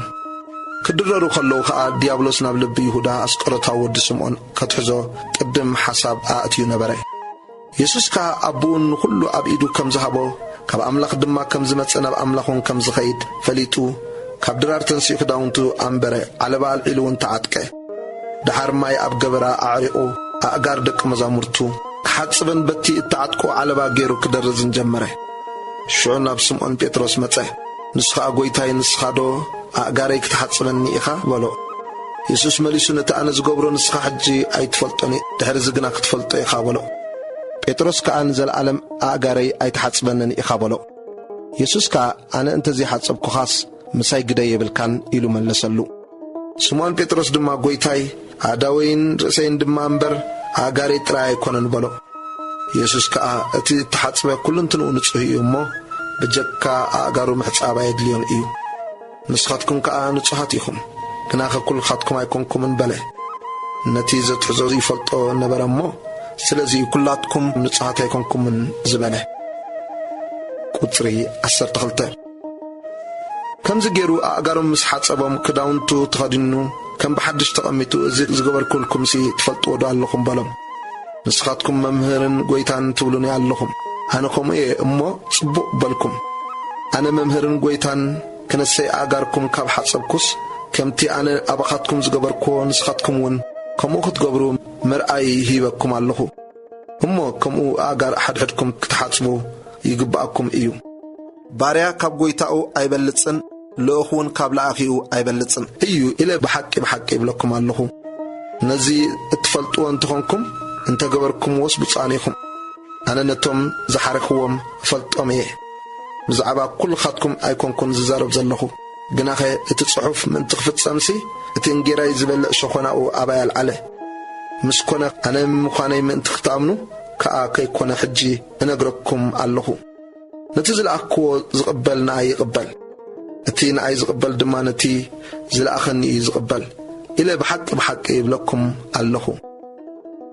بزعبا كحدة يهودا كمستزاربه قطري عسران حدا يسوس إذا مسبلة بمنفسه بيهو كابخاتكم حدا كمزتزني بحقي يبلكم الله إلو مسكره وتمدك مزامرتي بزعبا من كم التزاربه تفئوهم نحد حدهم تتوامتو كابدك مزامرتو حدا اتي يسوس زفكره زنبره أب لبو يسوس تسقعو أما عد نبره نو سمعون بيتروس بزعبا من يزارب كم زلو كحطو عملكتو اتي أب لب يسوس تغز جيزو زلو خا قويتاي من إيو نسو بلو يسوس كا اتي أنا قراسن جرات صبيح زهبو نسيو إلو ملسه شعوخا قراسن جرات صبيحون يهودا ود سمعون أسكورتاوي هابو دحري اتا قراسن جرا خا سيطان نابو أتوه شعو يسوس نتي اتقورو التفكا قبرو بلو كابتوم أب معد تقميتهم زلوغنا بزعبان تاي كم زبالو حدا وقاز فلت آي نبرن نحيالو غنا محفدا أب يهودا نبرمو يسوس نبعال ندليو عدق ويس قلن دخاتتها بزبالو مسيلو نبره نسو غنا نتا قراسن جيرا مستقبلها بؤ وطه ليتون نبره حدش تلزاز قطري 31 نسو مسوطه شعو يسوس بله حجي ود سب كبره أملاخون أبو كبره أملاخ أبو كاب كبره أملاخ كاب رأسو كخبرأيو كالتفون كخبرأيو دكي غنا قرب جزيم سخاتكم إيه تدولينيكم كم تنا أيهود نبتا أنا زخدون سخاتكم كتموتو أي كألكم من إيزبالكم ناخاتكم ونحجي إبلكم الله نحد حدكم كتفاقروا كم تأنا زفكركم كم وغيركم كأنا حد حدكم كتفاقروا حدش تزاز إهبكم الله نحد حدكم فقرين تلاتكم بزدك مزامرتي مخانكم كله كفلت إيو شعوب بيترس كم زخدو تزاربه قطر 36 سمعون بيترس كا قويتاي نابي كتكيدي خابلو يسوس دما نبتا أنا زخدو نسخا حج كتسعبنا يكالكان إيو دحرقنا كتسعبني يخايلو ملسلو بيترس كا قويتاي حج كتسعبك زي كالن انتاي كويني هيوتي اقا بجاخا احلفا ايبلو يسوس كان هيوت كادو بجاي تحلفا 3 غزي ساعه تخدنس درو كم زي نقو بحقي يبلك الله يلو ملسلو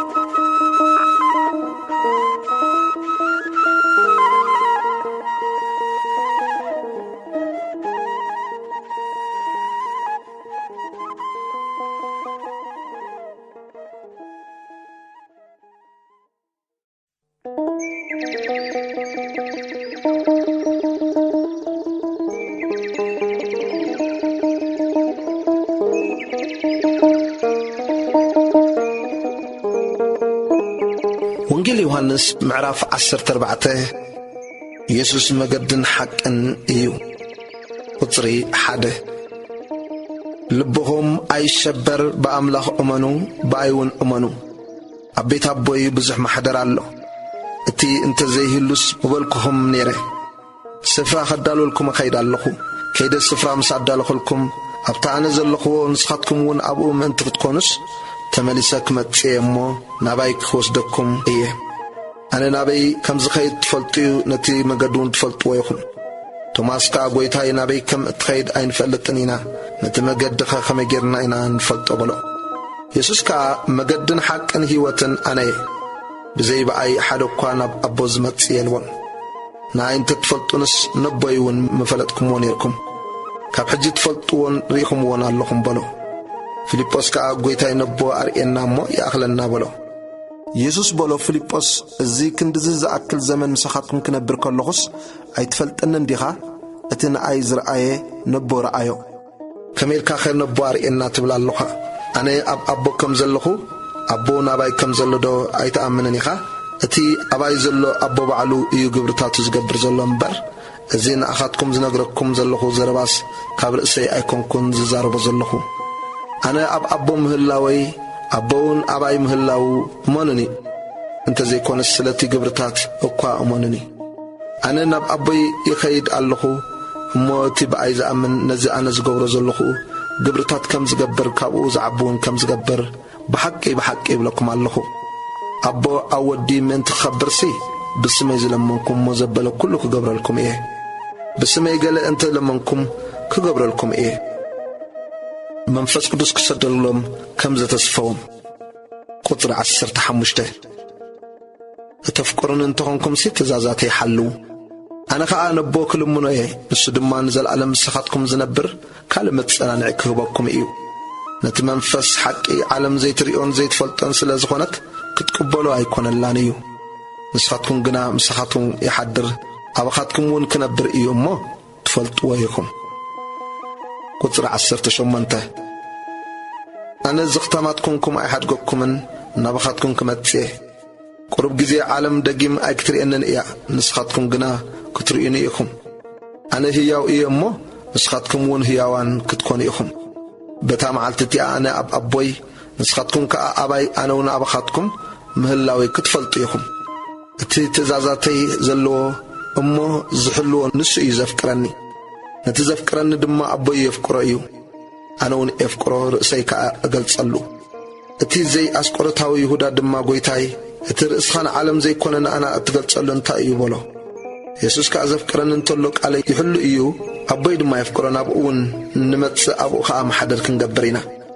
እቲ ዘየፍቅረኒ ግና ንቓለይ ኣይሕልዎን እዩ እዚ እትሰምዕዎ ዘለኹም ቃል ከዓ ናይቲ ዝለኣኸና ኣቦ እዩ እምበር ናተይ ኣይኮነን ኢሉ መለሰሉ ቁጥሪ 25 ምሳኻትኩም ከለኹ እዚ ነገርክኹም እቲ ኣቦይ ብስመይ ዝሰዶም መጸናንዕ መንፈስ ቅዱስ ንሱ ኩሉ ክምህረኩም ዝነገርክኹም ዘበሎን ከዘክረኩም እዩ ሰላም ኣሓድገልኩም ሰላመይ እውን እህበኩም ኣለኹ እቲ ኣነ ዝህበኩም ዘለኹስ ከምቲ ዓለም እትህቦ ኣይኮነን ልብኹም ኣይሸበርን ኣይሰንብድን ኣነ ክኸይድ ናባኻትኩም እውን ክምለስ እየ ከም ዝበልክኹም ሰሚዕኹም ኣለኹም ካባይ ኣቦይ ይዓቢ እዩ እሞ እተፍቅሩኒ እንተ ትኾኑስ ናብ ኣቦይ ብምኻደይ ምተሓጐስኩም ነርኩም ሕጂ ድማ ምስ ኮነ ምእንቲ ክትኣምኑስ ከይኮነ ነጊረኩም ኣለኹ ገዛኢ ዝዓለም እዚኣ ይመጽእ ኣሎ እሞ ኣባይ ሓንቲ እኳ የብሉን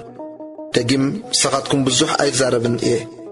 ግናኸ ኣነ ንቦ ከም ዘፍቅሮን ከምታ ኣቦ ዝኣዘዘኒ እውን ከም ዝገብርን ዓለም ምእንቲ ክትፈልጥሲ ከምዚ ይኸውን ኣሎ ትንስኡ ካብዚ ንኺድ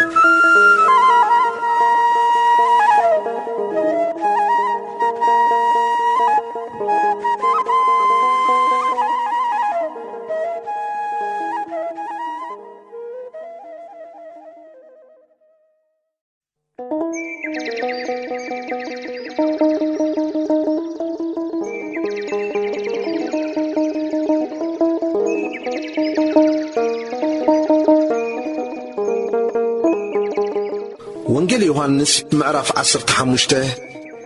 ኢየሱስ ሓቀኛ ጉንዲ ወይኒ እዩ ቁጽሪ 1 ኣነ ናይ ሓቂ ጉንዲ ወይኒ ተኻሊኡ ከዓ ኣቦ እዩ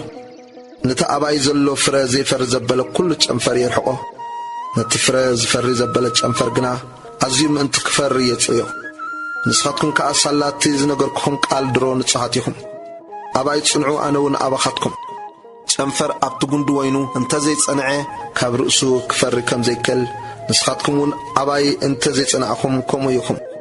እቲ ጉንዲ ወይኒ ኣነ ጨናፍር ከዓ ንስኻትኩም ኢኹም ብጀካይ ሓንቲ እኳ ክትገብሩ ኣይትኽእሉን ኢኹም እሞ እቲ ኣባይ ዝጸንዕ ኣነ እውን ኣብኡ ንሱ እዩ ብዙሕ ፍረ ዝፈሪ ኣባይ ዘይጸንዕ ዘበለ ከም ጨንፈር ንወጻኢ ተደርብዩ ይነቅጽ ኣኪቦም ናብ ሓዊ ይድርብይዎ እሞ ይነድድ ኣባይ እንተ ጸናዕኹም ቃለይ እውን ኣባኻትኩም እንተሓደረ እትደልይዎ ዘበለ ትልሙኑ እሞ ይኾነልኩም ብዙሕ ፍረ እንተ ፈሪኹም ኣቦ ይበዝሕ ይኸብር ደቂ መዛሙርተይ እውን ክትኮኑ ኢኹም ከምቲ ኣቦ ኣፍቂሩኒ ዘሎ ኣነ እውን ከምኡ ኣፍቂረኩም ኣለኹ ኣብ ፍቕረይ ጽንዑ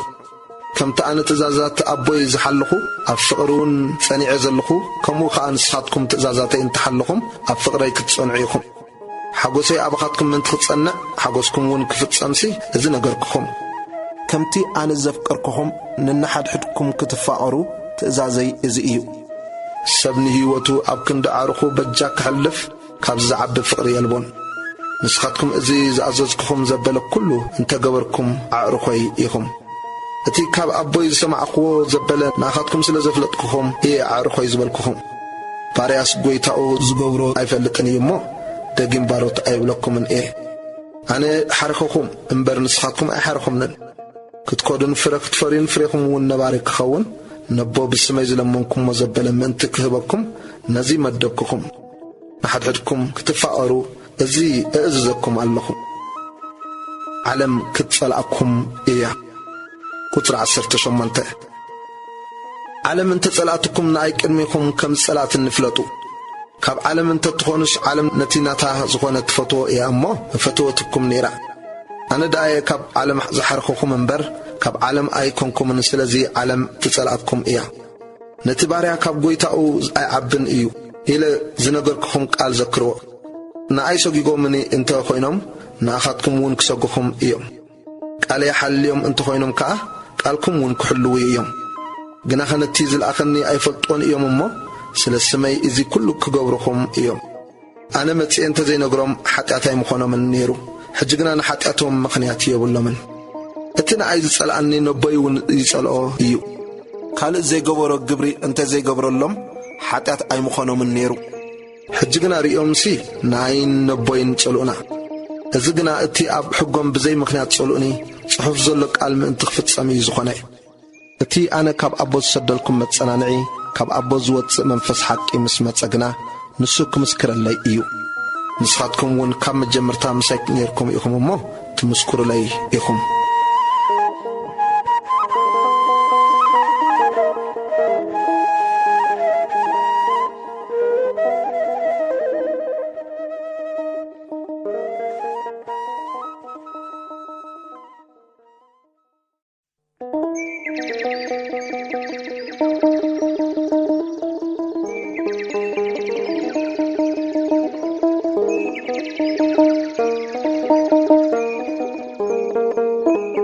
ወንጌል ዮሐንስ ምዕራፍ 16 بسم كريستوس مكرا مقبال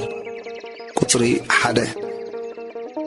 من تخيتعنقفو الى ازز نغركم كبيت صلاتهم كوصوكم ايام ارز قتلكم زبلس نا املاح اغلغلوتي اربلو كم زلو زمسلو غزي كمصيا نبون عين سلازي فلطو ازي كغبركم ايام غزيኦም مس بصحت انا كم زبلكم منتي كتذكروا غنا ازي نغركم مسخاتكم سلازنبركو كم مجمرتا ازي نغركم سرح منفس قدس قطري 5 حجنا نبتزل اخني اكيد اللخو كبخاتكم كاحد اكو نبي اخا تخيج الو احاتتنن ازي سلاز نغركم غنا لبكم غهي ملئ غنا انت خدكو كم زحشكم حق نغركم اللخو انا انت ذكركوس اتمتصنانعنا بخاتكم ايمتصن يمو انت خدكو غنا نؤو كسدلكم ايه نسو مسمصخ انا عالم بزعبا حطياتن بزعبا صدقن بزعبا فردن كرتعايو بزعبا حطيات باي سلازي امنو بزعبا صدقي ناب ابوي يخيد اللهمو دغيما يترينن بزعبا فردخا غزا از عالم زيا سلا تفردو زنغركم بزح قال زربا غنا اللوني كنا حج كتصرو اي تخلون يخم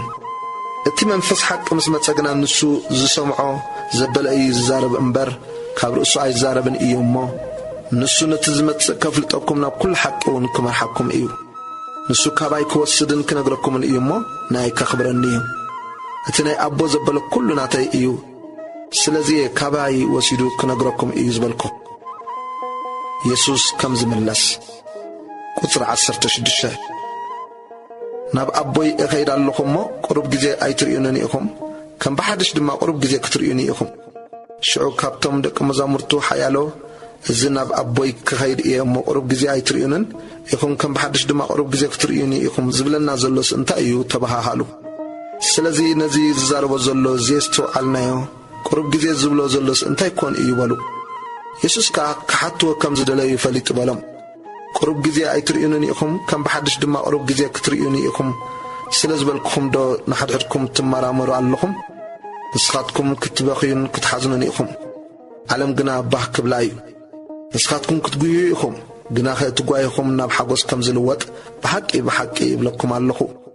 سبيت كتولد كلا غزي اسلازبصحه تغي ቆልዓ ምስ ወለደት ግና ሰብ ኣብ ዓለም ስለ እተወልደ ተሓጊሳ ነቲ ጻዕራ ኣይትዝክሮን እያ እምበር ከንስኻትኩም እውን ሎሚ ጓሂ ኣለኩም ግና ከም ብሓድሽ ክሪአኩም እየ ልብኹም እውን ክሕጐስ እዩ ሓጐስኩም ድማ ካብኹም ዝወስዶ የልቦን በታ መዓልቲ እቲኣ ሓንቲ እኳ ኣይክትሓትኑን ኢኹም ነቦ ብስመይ ዝለመንኩሞ ዘበለ ኩሉ ከም ዝህበኩም ብሓቂ ብሓቂ እብለኩም ኣለኹ ክሳዕ ሕጂ ሓንቲ እኳ ብስመይ ኣይለመንኩምዎን ሓጐስኩም ሙሉእ ምንቲ ክኸውን ለምኑ ክትረኽቡ ድማ ኢኹም ኣጆኹም ኣነ ንዓለም ስዒረያ እየ ቁፅሪ 25 እዚ ብምስላ ነገርክኹም ብዛዕባ ኣቦ ንኣኻትኩም ብግሁድ ዝነገረላ እምበር ብምስላ ዘይዛረበላ ግዜ ክትመጽእ እያ በታ መዓልቲ እቲኣ ብስመይ ክትልምኑ ኢኹም ንስኻትኩም ኣነ ካብ ኣምላኽ ከም ዝወጻኹ ስለ ዝኣመንኩምን ዘፍቀርኩምን ኣቦ ባዕሉ የፍቀረኩም ኣሎ እሞ ነቦ ምንታኹም ኣነ ከም ዝልምኖ ኣይብለኩምን እየ ካብ ኣቦ ወፂአ ናብ ዓለም መጻኹ ንዓለም ሓዲገ ድማ ናብ ኣቦ እኸይድ ኣለኹ እቶም ደቂ መዛሙርቱ ኸዓ እንሆ ሕጂ ብግሁድ ትዛረብ ኣለኻ ሓንቲ እኳ ብሕቡ ኣይትዛረብካን ኩሉ ከም እትፈልጥ ሓደ እኳ ክሓተካውን ከም ዘየድልየካ ሕጂ ፈለጥና ስለዚ ካብ ኣምላኽ ምውፃእኻውን ንኣምን ኣለና በልዎ ኢየሱስ ከዓ ሕጂ ዶ ኣሚንኩም እነሆ ኩላትኩም ነንበይንኹም ነናብ ስፍራኹም እትዝረውላ ንበይነይ እውን እትሓድጉላ ግዜ ትመጻላ ድሮ እኳ መጺኣ ግናኸ ኣቦይ ምሳይ እዩ እሞ በይነይሲ ኣይኮንኩን ኣባይ ሰላም ምእንቲ ክትረኽቡ እዚ ነገርክኹም ኣብ ዓለም ፀበባ ኣለኩም ግናኸ ኣጆኹም ኣነ ንዓለም ስዒረያ እየ ኢሉ መለሰሎም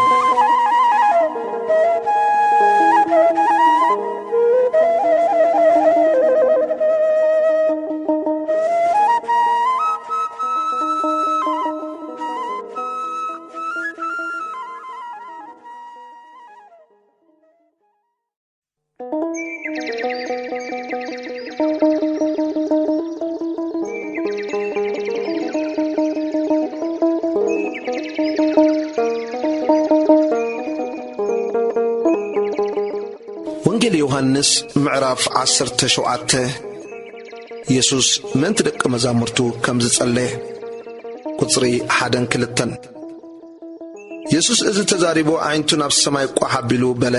ወኣቦ ሕጂታ ግዜ በጺሓ ነዞም ዝሃብካዮ ኩላቶም ናይ ዘለዓለም ህይወት ምእንቲ ክህቦምሲ ንወድኻ ኣብ ልዕሊ ስጋ ዘበለ ምልኪ ሂብካዮ ኢኻ እሞ ንሱ ምእንቲ ክኽብረካስ ንወድኻ ኣኽብሮ ኣምላኽ ሓቂ ንስኻ በይንኻ ምዃንካን ነቲ ዝለኣካዮ ኢየሱስ ክርስቶስን ክፈልጡ ናይ ዘለዓለም ህይወት እዚኣ እያ ኣነ ነቲ ክገብሮ ዝሃብካኒ ግብሪ ፈጺመ ኣብ ምድሪ ኣኽበርኩኻ ወኣቦይ ሕጂ ድማ በቲ ዓለም ከይተፈጥረት ኣባኻ ዝነበረኒ ክብሪ ኣባኻ ኣኽብረኒ ነዞም ካብ ዓለም ዝሃብካኒ ሰባት ስምካ ገለጽ ኩሎም ናትካ ነበሩ ናይ ሃብካኒ ቃልካ እውን ሓለዉ እቲ ዝሃብካኒ ዘበለ ኩሉ ካባኻ ምዃኑ ሕጂ ፈለጡ እቲ ዝሃብካኒ ቃል ሃብክዎም ንሳቶም እውን ተቐበልዎ ኣነ ካባኻ ከም ዝወጻኹ ድማ ብሓቂ ፈለጡ ንስኻ ከም ዝለኣካኒ እውን ኣመኑ ኣነ ምንተኦም እልምን ኣለኹ ናትካ እዮም እሞ ምንቲ ዞም ዝሃብካኒ እምበር ምእንቲ ዓለምሲ ኣይልምንን እየ ኩሉ ናተይ ናትካ እዩ እቲ ናትካ እውን ናተይ እዩ ኣነ እውን ኣባታቶም ከበርኩ ደጊምሲ ኣነ ኣብ ዓለም ኣይነብርን እየ ንሳቶም ግና ኣብ ዓለም ኣለዉ ኣነ እውን ናባኻ እመጽእ ኣለኹ ቅዱስ ኣቦይ ነዞም ዝሃብካኒ ከማና ሓደ ምእንቲ ክኾኑ ብስምካ ሓልዎም ኣነ ምሳታቶም ኣብ ዓለም ከለኹ ብስምካ ሓልኽዎም ነዞም ዝሃብካኒ ተኸናኸንክዎም እቲ ጽሑፍ ምእንቲ ክፍጸምሲ ብዘይ እቲ ሓደ ወዲ ጥፍኣት ካባታቶም ዝጠፍአ የልቦን ሕጂ ግና ናባኻ እመጽእ ኣለኹ ሓጐሰይ ኣባታቶም ምእንቲ ክፍጸም ድማ እዚ ኣብ ዓለም እዛረብ ኣለኹ ኣነ ቃልካ ሃብክዎም ከምቲ ኣነ ካብ ዓለም ዘይኮንኩ ንሳቶም እውን ካብ ዓለም ኣይኮኑን እሞ ዓለም ጸላእቶም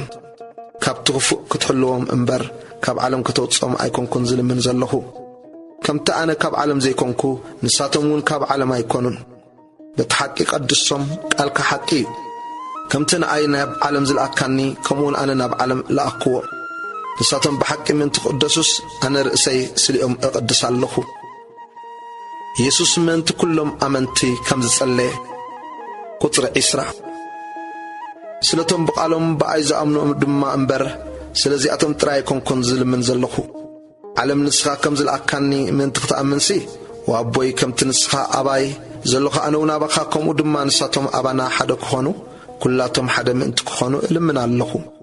በአንድነት ፍጹማት ክኾኑ ዓለም ድማ ከምቲ ንኣይ ዝለኣካንን ዘፍቀርካንን ከምኡ ናታቶም እውን ከም ዘፍቀርካዮም ምእንቲ ክትፈልጥሲ ንሕና ሓደ ከም ዝኾንና ኣነ ኣባታቶም ንስኻውን ኣባይ ሓደ ምእንቲ ክኾኑ ኣነ እቲ ዝሃብካኒ ክብሪ ሃብክዎም ወኣቦይ ቅድሚ ምስራት ዓለም ኣፍቂርካኒ ኢኻ እሞ እዞም ዝሃብካኒ ነቲ ዝሃብካኒ ክብረይ ምእንቲ ክርእዩስ ኣብቲ ኣነ ዘለኹ ንሳቶም እውን ኣብኡ ምሳይ ክህልው እደሊ ኣለኹ ጻድቕ ኣቦይ ዓለም ኣይፈለጠትካን ኣነ ግና ፈሊጠካ ኣለኹ እዚኣቶም እውን ንስኻ ከም ዝለኣካኒ ፈሊጦም ኣለዉ እታ ብኣኣ ዘፍቀርካኒ ፍቕሪ ኣባታቶም ምእንቲ ክትከውን ኣነ እውን ኣባታቶም ስምካ ኣፍሊጠዮም ኣለኹ ከፍልጦም እውን እየ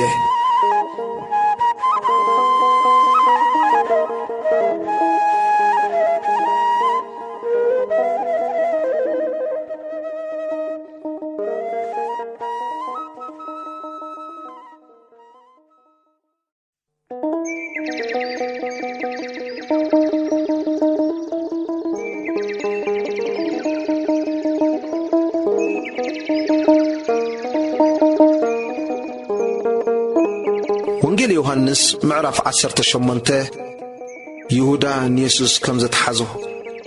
ቁጽሪ 1 ኢየሱስ እዚ ኢሉ ምስቶም ደቀ መዛሙርቱ ናብ ማዕዶ ሩባ ቄድሮን ናብታ ኣታኽልቲ ዘለዋ ቦታ መጸ ምስቶም ደቀ መዛሙርቱ ናብኣ ኣተወ ኢየሱስ ምስ ደቀ መዛሙርቱ ኮይኑ ብዙሕ ግዜ ናብኣ ይኸይድ ስለ ዝነበረ እቲ ዘትሕዞ ይሁዳ ድማ ነታ ቦታ እቲ ኣይፈልጣ ነበረ ይሁዳ ነቶም ጭፍራ ሮማውያንን ንገላዊ ሊቃውንቲ ካህናትን ፈሪሳውያንን ተቐቢሉ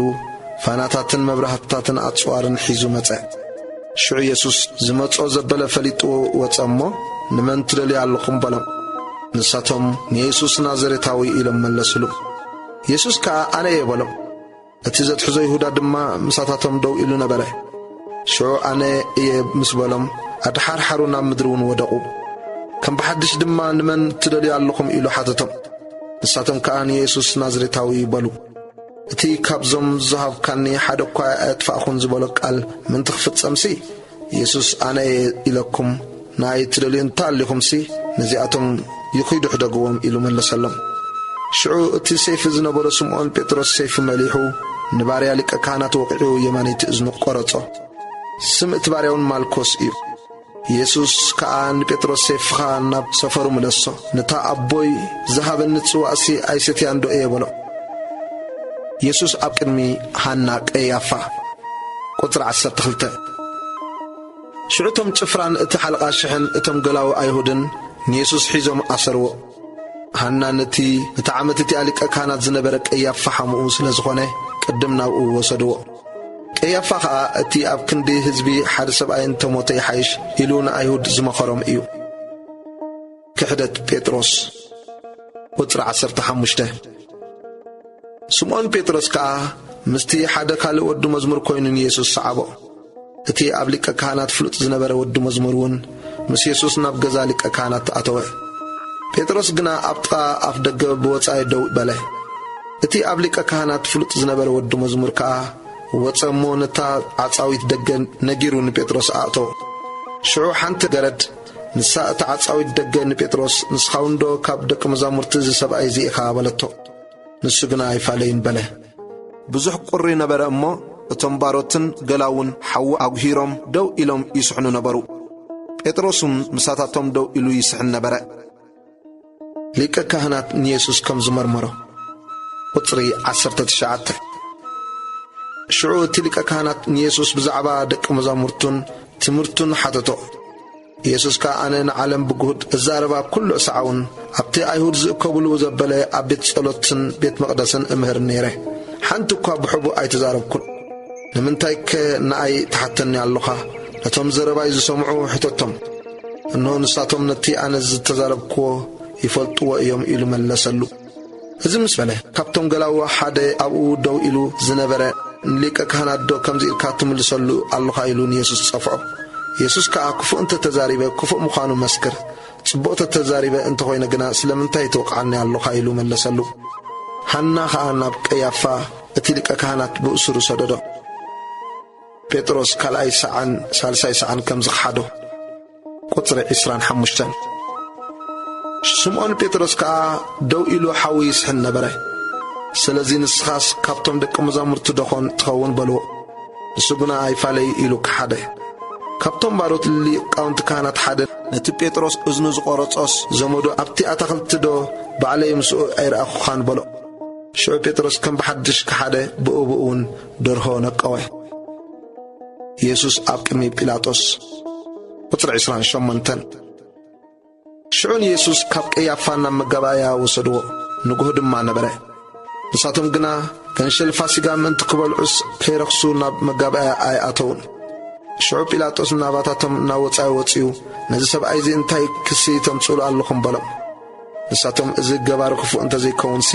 ናባኻ ኣይመሕለፍናየን ነርና ኢሎም መለስሉ። ሽዑ ጲላጦስ ንስኻትኩም ውሰድዎ ከም ትሕግኹም ጌርኩም ፍረድዎ በሎም። ኢየሱስ በየናይ ሞት ክመውት ከም ዘለዎ ከመልክት ከሎ ዝበሎ ቃል ምእንቲ ክፍጸም እቶም ኣይሁድ ንኣናስ ንሓደ እኳ ክንቀትል ከቶ ኣይተፈቕደልናን በልዎ። ቁፅሪ 33 ሽዑ ጲላጦስ ከም ብሓድሽ ናብ መጋባእያ ኣተወ። ንኢየሱስ ጸዊዑ ከዓ ንስኻ ዶ ንጉስ ኣይሁድ ኢኻ በሎ። ኢየሱስ ድማ እዚ እትዛረቦስ ካብ ርእስኻ ዲኻ ትብሎ ዘለኻ ወይስ ብዛዕባይ ካልኦት ነጊሮምኻ እዮም ኢሉ መለሰ። ጲላጦስ ከዓ ኣነ እሞ ኣይሁዳዊ ደ ኾይነ ህዝብኻን ሊቃውንቲ ካህናትን ደይኮኑን ናባይ ዘሕለፉኻ እንታይ ጌርካ ኢኻ ኢሉ መለሰሉ። ኢየሱስ ከዓ መንግሥተይ ካብዚ ዓለም እዚኣ ኣይኮነትን። መንግሥተይ ካብዚ ዓለም እዚኣ እንተትኸውንሲ ብኣይሁድ ከይትሓዝ ገላወይ ምተዋግኡለይ ነይሮም። ሕጂ ግና መንግሥተይ ካብዚ ዓለም እዚኣ ኣይኮነትን ኢሉ መለሰ። ጲላጦስ ድማ እምበኣርስከ ንስኻ ንጉስ ኢኻ በሎ። ኢየሱስ ከዓ ንጉስ ምዃነይ ንስኻ እኳ ትብል ኣለኻ። ኣነ ንሓቂ ክምስክር ምእንቲ ዝተወለድኩ ምእንቲ ዝውን እየ ናብ ዓለም ዝመጻኹ። ካብ ሓቂ ዝኾነ ኩሉ ከዓ ድምፀይ ይሰምዕ እዩ ኢሉ መለሰ። ጲላጦስ ከዓ ሓቂ እንታይ እዩ በሎ። እዚ ኢሉ ከዓ ከም ብሓድሽ ናብ ኣይሁድ ወፂኡ ኣነስ ሓንቲ በደል እኳ ኣይረኸብኩሉን። ንኣኻትኩም ግና በብፋስጋ ሓደ እሱር ክፈትሓልኩም ልማድ ኣለኩም። እምበኣርሲ ነዚ ንጉስ ኣይሁድ ክፈትሓልኩም ዶ ትደልዩ ኢኹም በሎም። ሽዑ ከም ብሓድሽ ዓው ኢሎም ንባርባን ዳ እምበር ነዝስ ኣይኮነን በሉ። ባርባን ግና ከታሪ እዩ ዝነበረ።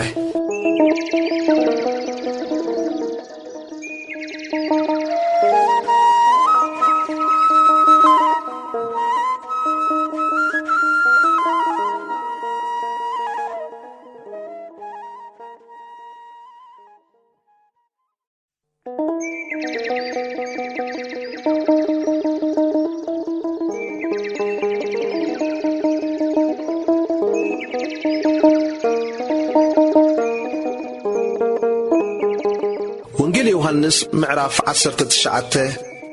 ወታደራት ኢየሱስ ከም ዘላግጽሉ። ቁጥሪ 1 ሽዑ ጲላጦስ ኢየሱስ ወሲዱ ገረፎ።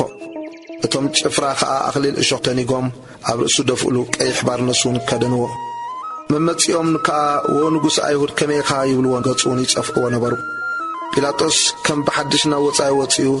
እዚ ሰብኣይ እዚ ሓንቲ በደል እኳ ከም ዘይረኸብ ኩሉ ክትፈልጡ እንሆ ናብ ወጻኢ እውጻልኩም ኣለኹ በሎም። ሽዑ ኢየሱስ ኣኽሊል እሾኽ ደፊኡን ቀይሕ ባርነት ተኸዲኑን ናብ ወጻኢ ወፀ። ጲላጦስ ድማ እንሆ እቲ ሰብኣይ በሎም። ሊቃውንቲ ካህናትን እቶም ገላውን ምስ ረኣይዎ ስቐሎ ስቐሎ ኢሎም ጫውጫው በሉ። ጲላጦስ ከዓ ኣነስ ሓንቲ በደል እኳ ኣይረኸብኩሉን ንስኻትኩም ወሲድኩም ክስቐልዎ በሎም። ኣይሁድ ከዓ ንሕና ሕጊ ኣሎና ንሱ ንርእሱ ወዲ ኣምላኽ ገይሩ እዩ እሞ ከም ሕግና ክመውት ይግብኦ እዩ ኢሎም መለስሉ። ጲላጦስ እዚ ዘረባ እዚ ምስ ሰምዐ ኣዝዩ ፈርሐ። ከም ብሓድሽ ናብ መጋባእያ ኣተወ እሞ ንኢየሱስ ኣታኸበይ ኢኻ በሎ። ኢየሱስ ግና ኣይመለሰሉን። ጲላጦስ ከዓ ንኣይከ ኣይትዛረበንን ዲኻ ክስቕለካን ክፈትሓካን ስልጣን ከም ዘለኒ ዶ ኣይትፈልጥን ኢኻ በሎ። ኢየሱስ ከዓ ካብ ላዕሊ እንተዘይወሃበካስ ኣባይ ስልጣን ኣይመሃለወካን ነይሩ። ስለዚ እቲ ኣባኻ ዘትሓዘኒ ሓጢኣቱ ዝገደደ እዩ ኢሉ መለሰሉ።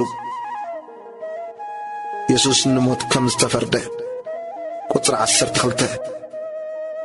ካብኡ ንነጀው ጲላጦስ ክፈትሖ ደለየ። ኣይሁድ ግና ነዚ እንተፈትሕኻዮ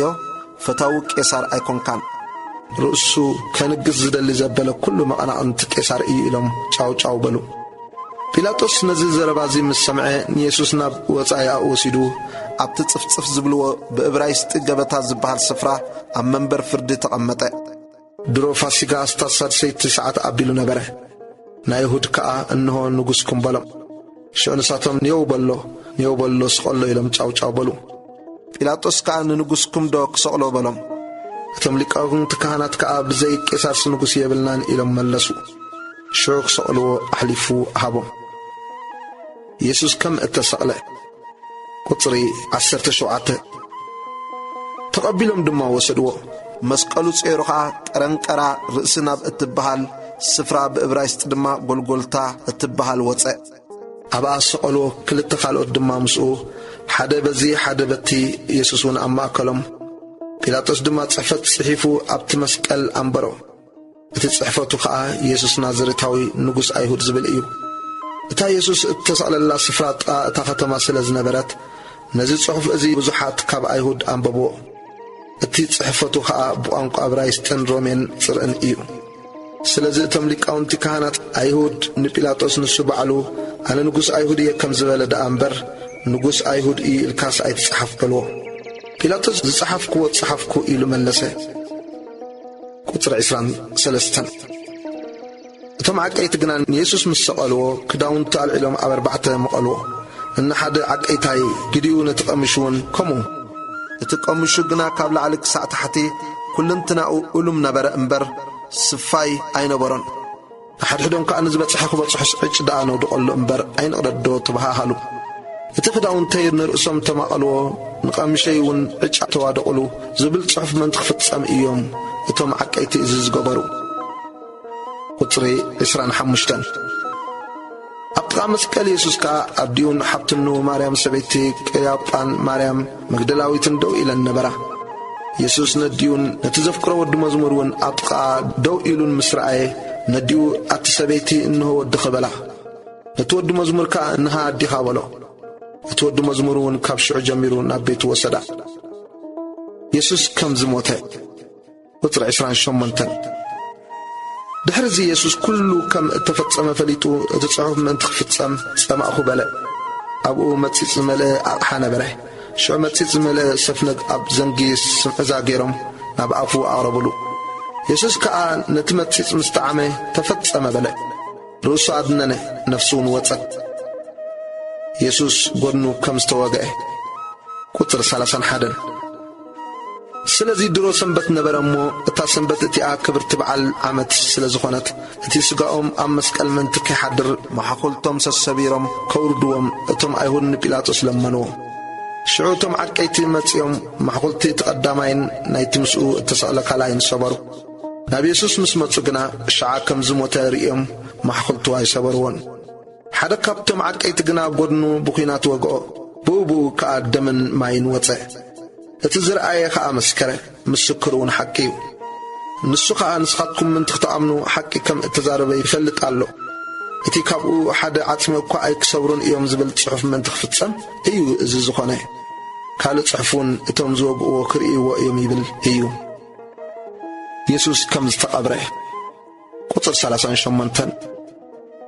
ድሕሪ እዚ ዮሴፍ በዓል ኣርማትያስ እቲ ንኣይሁድ ስለ ዝፈርሀ ብሕቡእ ወዲ መዝሙር ኢየሱስ ዝነበረ ንሱ ስጋ ኢየሱስ ክወስድ ንጲላጦስ ለመኖ።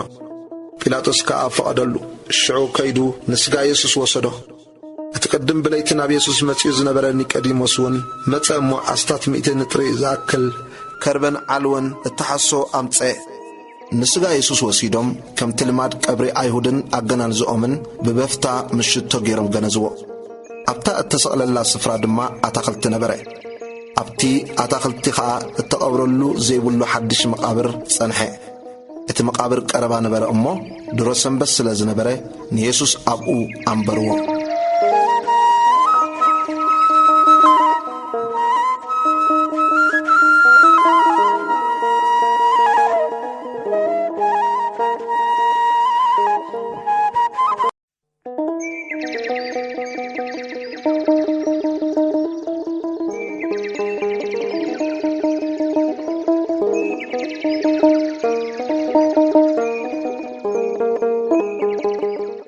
ወንጌል ዮሐንስ ምዕራፍ 20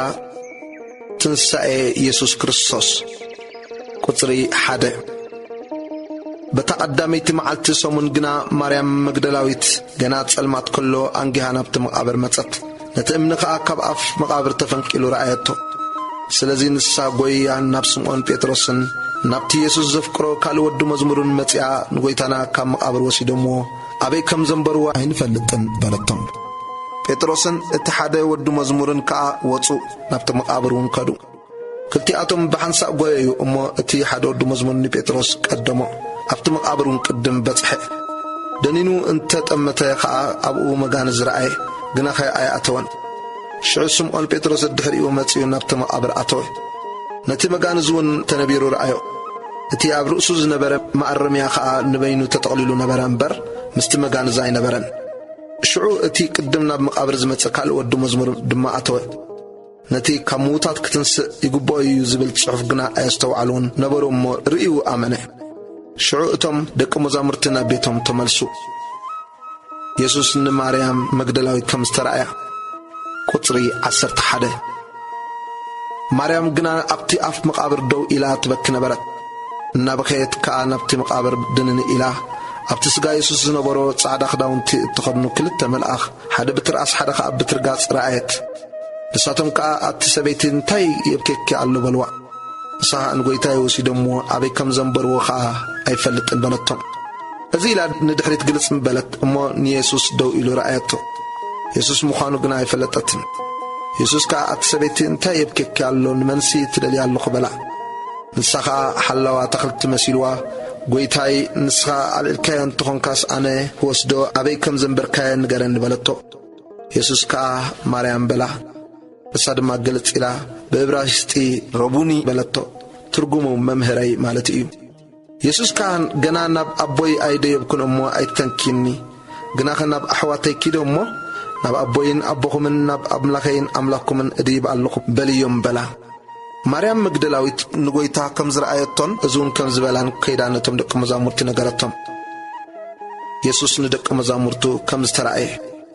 ቁጽሪ 19 በተቀዳመይቲ መዓልቲ ሰሙን ምድሪ ምስ መሰየ እቶም ደቂ መዛሙርቲ ነቶም ኣይሁድ ስለ ዝፈርህዎም ማዓጹ ተሸጊሩ ነበረ እሞ ኢየሱስ ኣብታ ተኣኪቦምላ ዘለዎ መጺኡ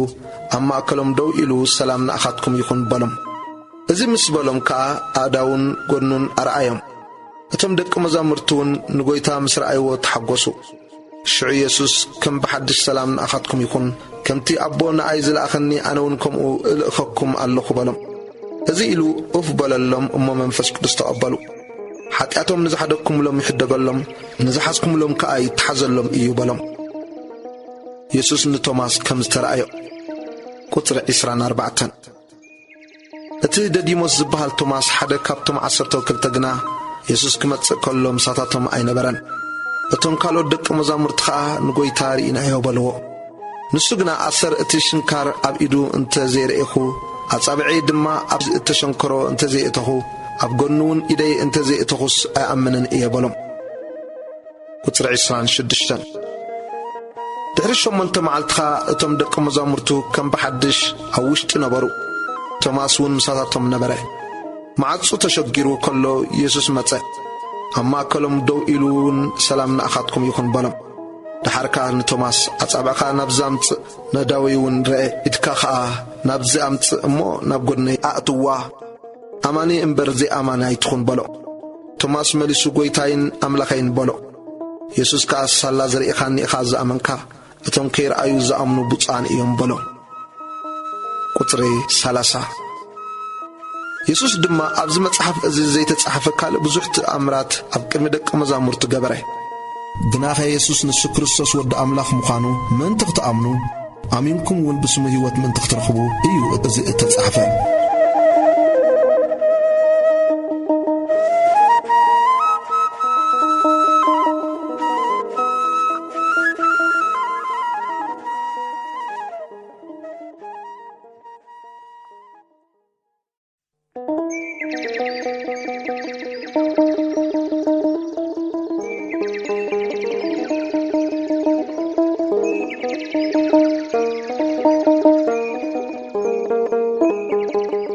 ወንጌል ዮሐንስ ምዕራፍ 21 ኢየሱስ ንደቂ መዛሙርቱ ሳልሳይ ጊዜ ከም ዝተረኣየ ቁጽሪ 1 ድሕሪ እዚ ከዓ ኢየሱስ ንደቂ መዛሙርቱ ኣብ ጥቓ ባሕሪ ጥብርያዶስ ከም ብሓድሽ ተገልጸሎም በዚ ከምዚ እውን ተረኣዮም ስምዖን ጴጥሮስን ዲዲሞስ ዝብልዎ ቶማስን ናትናኤል በዓል ቃና ገሊላን ደቂ ዘብዴዎስን ክልተ ካልኦት ከዓ ካብ ደቂ መዛሙርቱን ብሓደ ነበሩ ስምዖን ጴጥሮስ ድማ ኣነስ ዓሳ ክገፍፍ ክኸይድ እየ በሎም። ንሳቶም ከዓ ንሕናውን ምሳኻ ንኸይድ በልዎ። ወፂኦም ናብ ጃልባ ኣተው። በታ ለይቲ እቲኣ ሓደ እኳ ኣይሓዙን። ምድሪ ምስ ወግሐ ኢየሱስ ኣብ ገምገም ደው በለ። እቶም ደቂ መዛሙርቱ ግና ኢየሱስ ምዃኑ ኣይፈለጡን። ኢየሱስ ከዓ ደቀይ ገለ ዝብላዕዶ ኣለኩም በሎም። ንሳቶም የብልናን ኢሎም መለሱሉ። ንሱ ከዓ ነቲ መርበብ ናብ የማን ጃልባ ኣቢልኩም ደርቢዎ እሞ ክትረኽቡ ኢኹም በሎም። ሽዑ ደርበይዎ እሞ ካብ ብዝሒ እቲ ዓሳ እተላዕለ ምስሓቡ ሰኣኑ። እቲ ኢየሱስ ዘፍቅሮ ወዲ መዝሙር ከዓ ንጴጥሮስ ጐይታና እምበር እዩ በሎ። ስምዖን ጴጥሮስ ድማ ጐይታ ምዃኑ ምስ ሰምዐ ጥራዩ ነበረ እሞ ክዳኑ ተዓጢቑ ናብ ባሕሪ ዘለለ። እቶም ካልኦት ደቂ መዛሙርቲ ድማ ካብ ምድሪ ኣስታት 200 እመት ጥራይ ርሒቖም ነበሩ። እሞ ነቲ ዓሳ ዝመልአ መርበብ እናሰሓብዎ ብጃልባ መጹ። ናብ ምድሪ ምስ ወረዱ ከዓ ጓህርን ዓሳ ኣብ ልዕሊኡን እንጌራን ረኣዩ። ኢየሱስ ከዓ ካብዚ ሕጂ ዝገፈፍኩምዎ ዓሳ ኣምጽኡ በሎም። ስምዖን ጴጥሮስ ናብታ ጃልባ ኣትዩ ነቲ 153 ገዘፍቲ ዓሳ ዝመልአ መርበብ ናብ ምድሪ ጓተቶ። ክሳዕ ክንዲዚ ብዙሓት ክነሶምሲ እቲ መርበብ ኣይትቐደን። ኢየሱስ ድማ ንዑ ተመስሑ በሎም። እቶም ደቂ መዛሙርቲ ከዓ ጐይታ ምዃኑ ስለ ዝፈለጡ ካባታቶም ሓደ እኳ ንስኻ መን ኢኻ ኢሉ ክሓቶ ዝደፈረ የልቦን። ኢየሱስ መጺኡ ነቲ እንጌራ ኣልዒሉ ሃቦም ከምኡ ነቲ ዓሳ። ኢየሱስ ድሕሪ ካብ ምዉታት ምትንስኡ ንደቂ መዛሙርቱ እተገልጸሎም እዚ ሳልሳይ ጊዜ እዩ። ኢየሱስን ጴጥሮስን ቁጽሪ 15 ምስ ተመስሑ ከዓ ኢየሱስ ንስምዖን ጴጥሮስ ስምዖን ወዲ ዮና ካብ እዚኣቶም ኣብሊጽካ ዶ ተፍቅረኒ ኢኻ በሎ።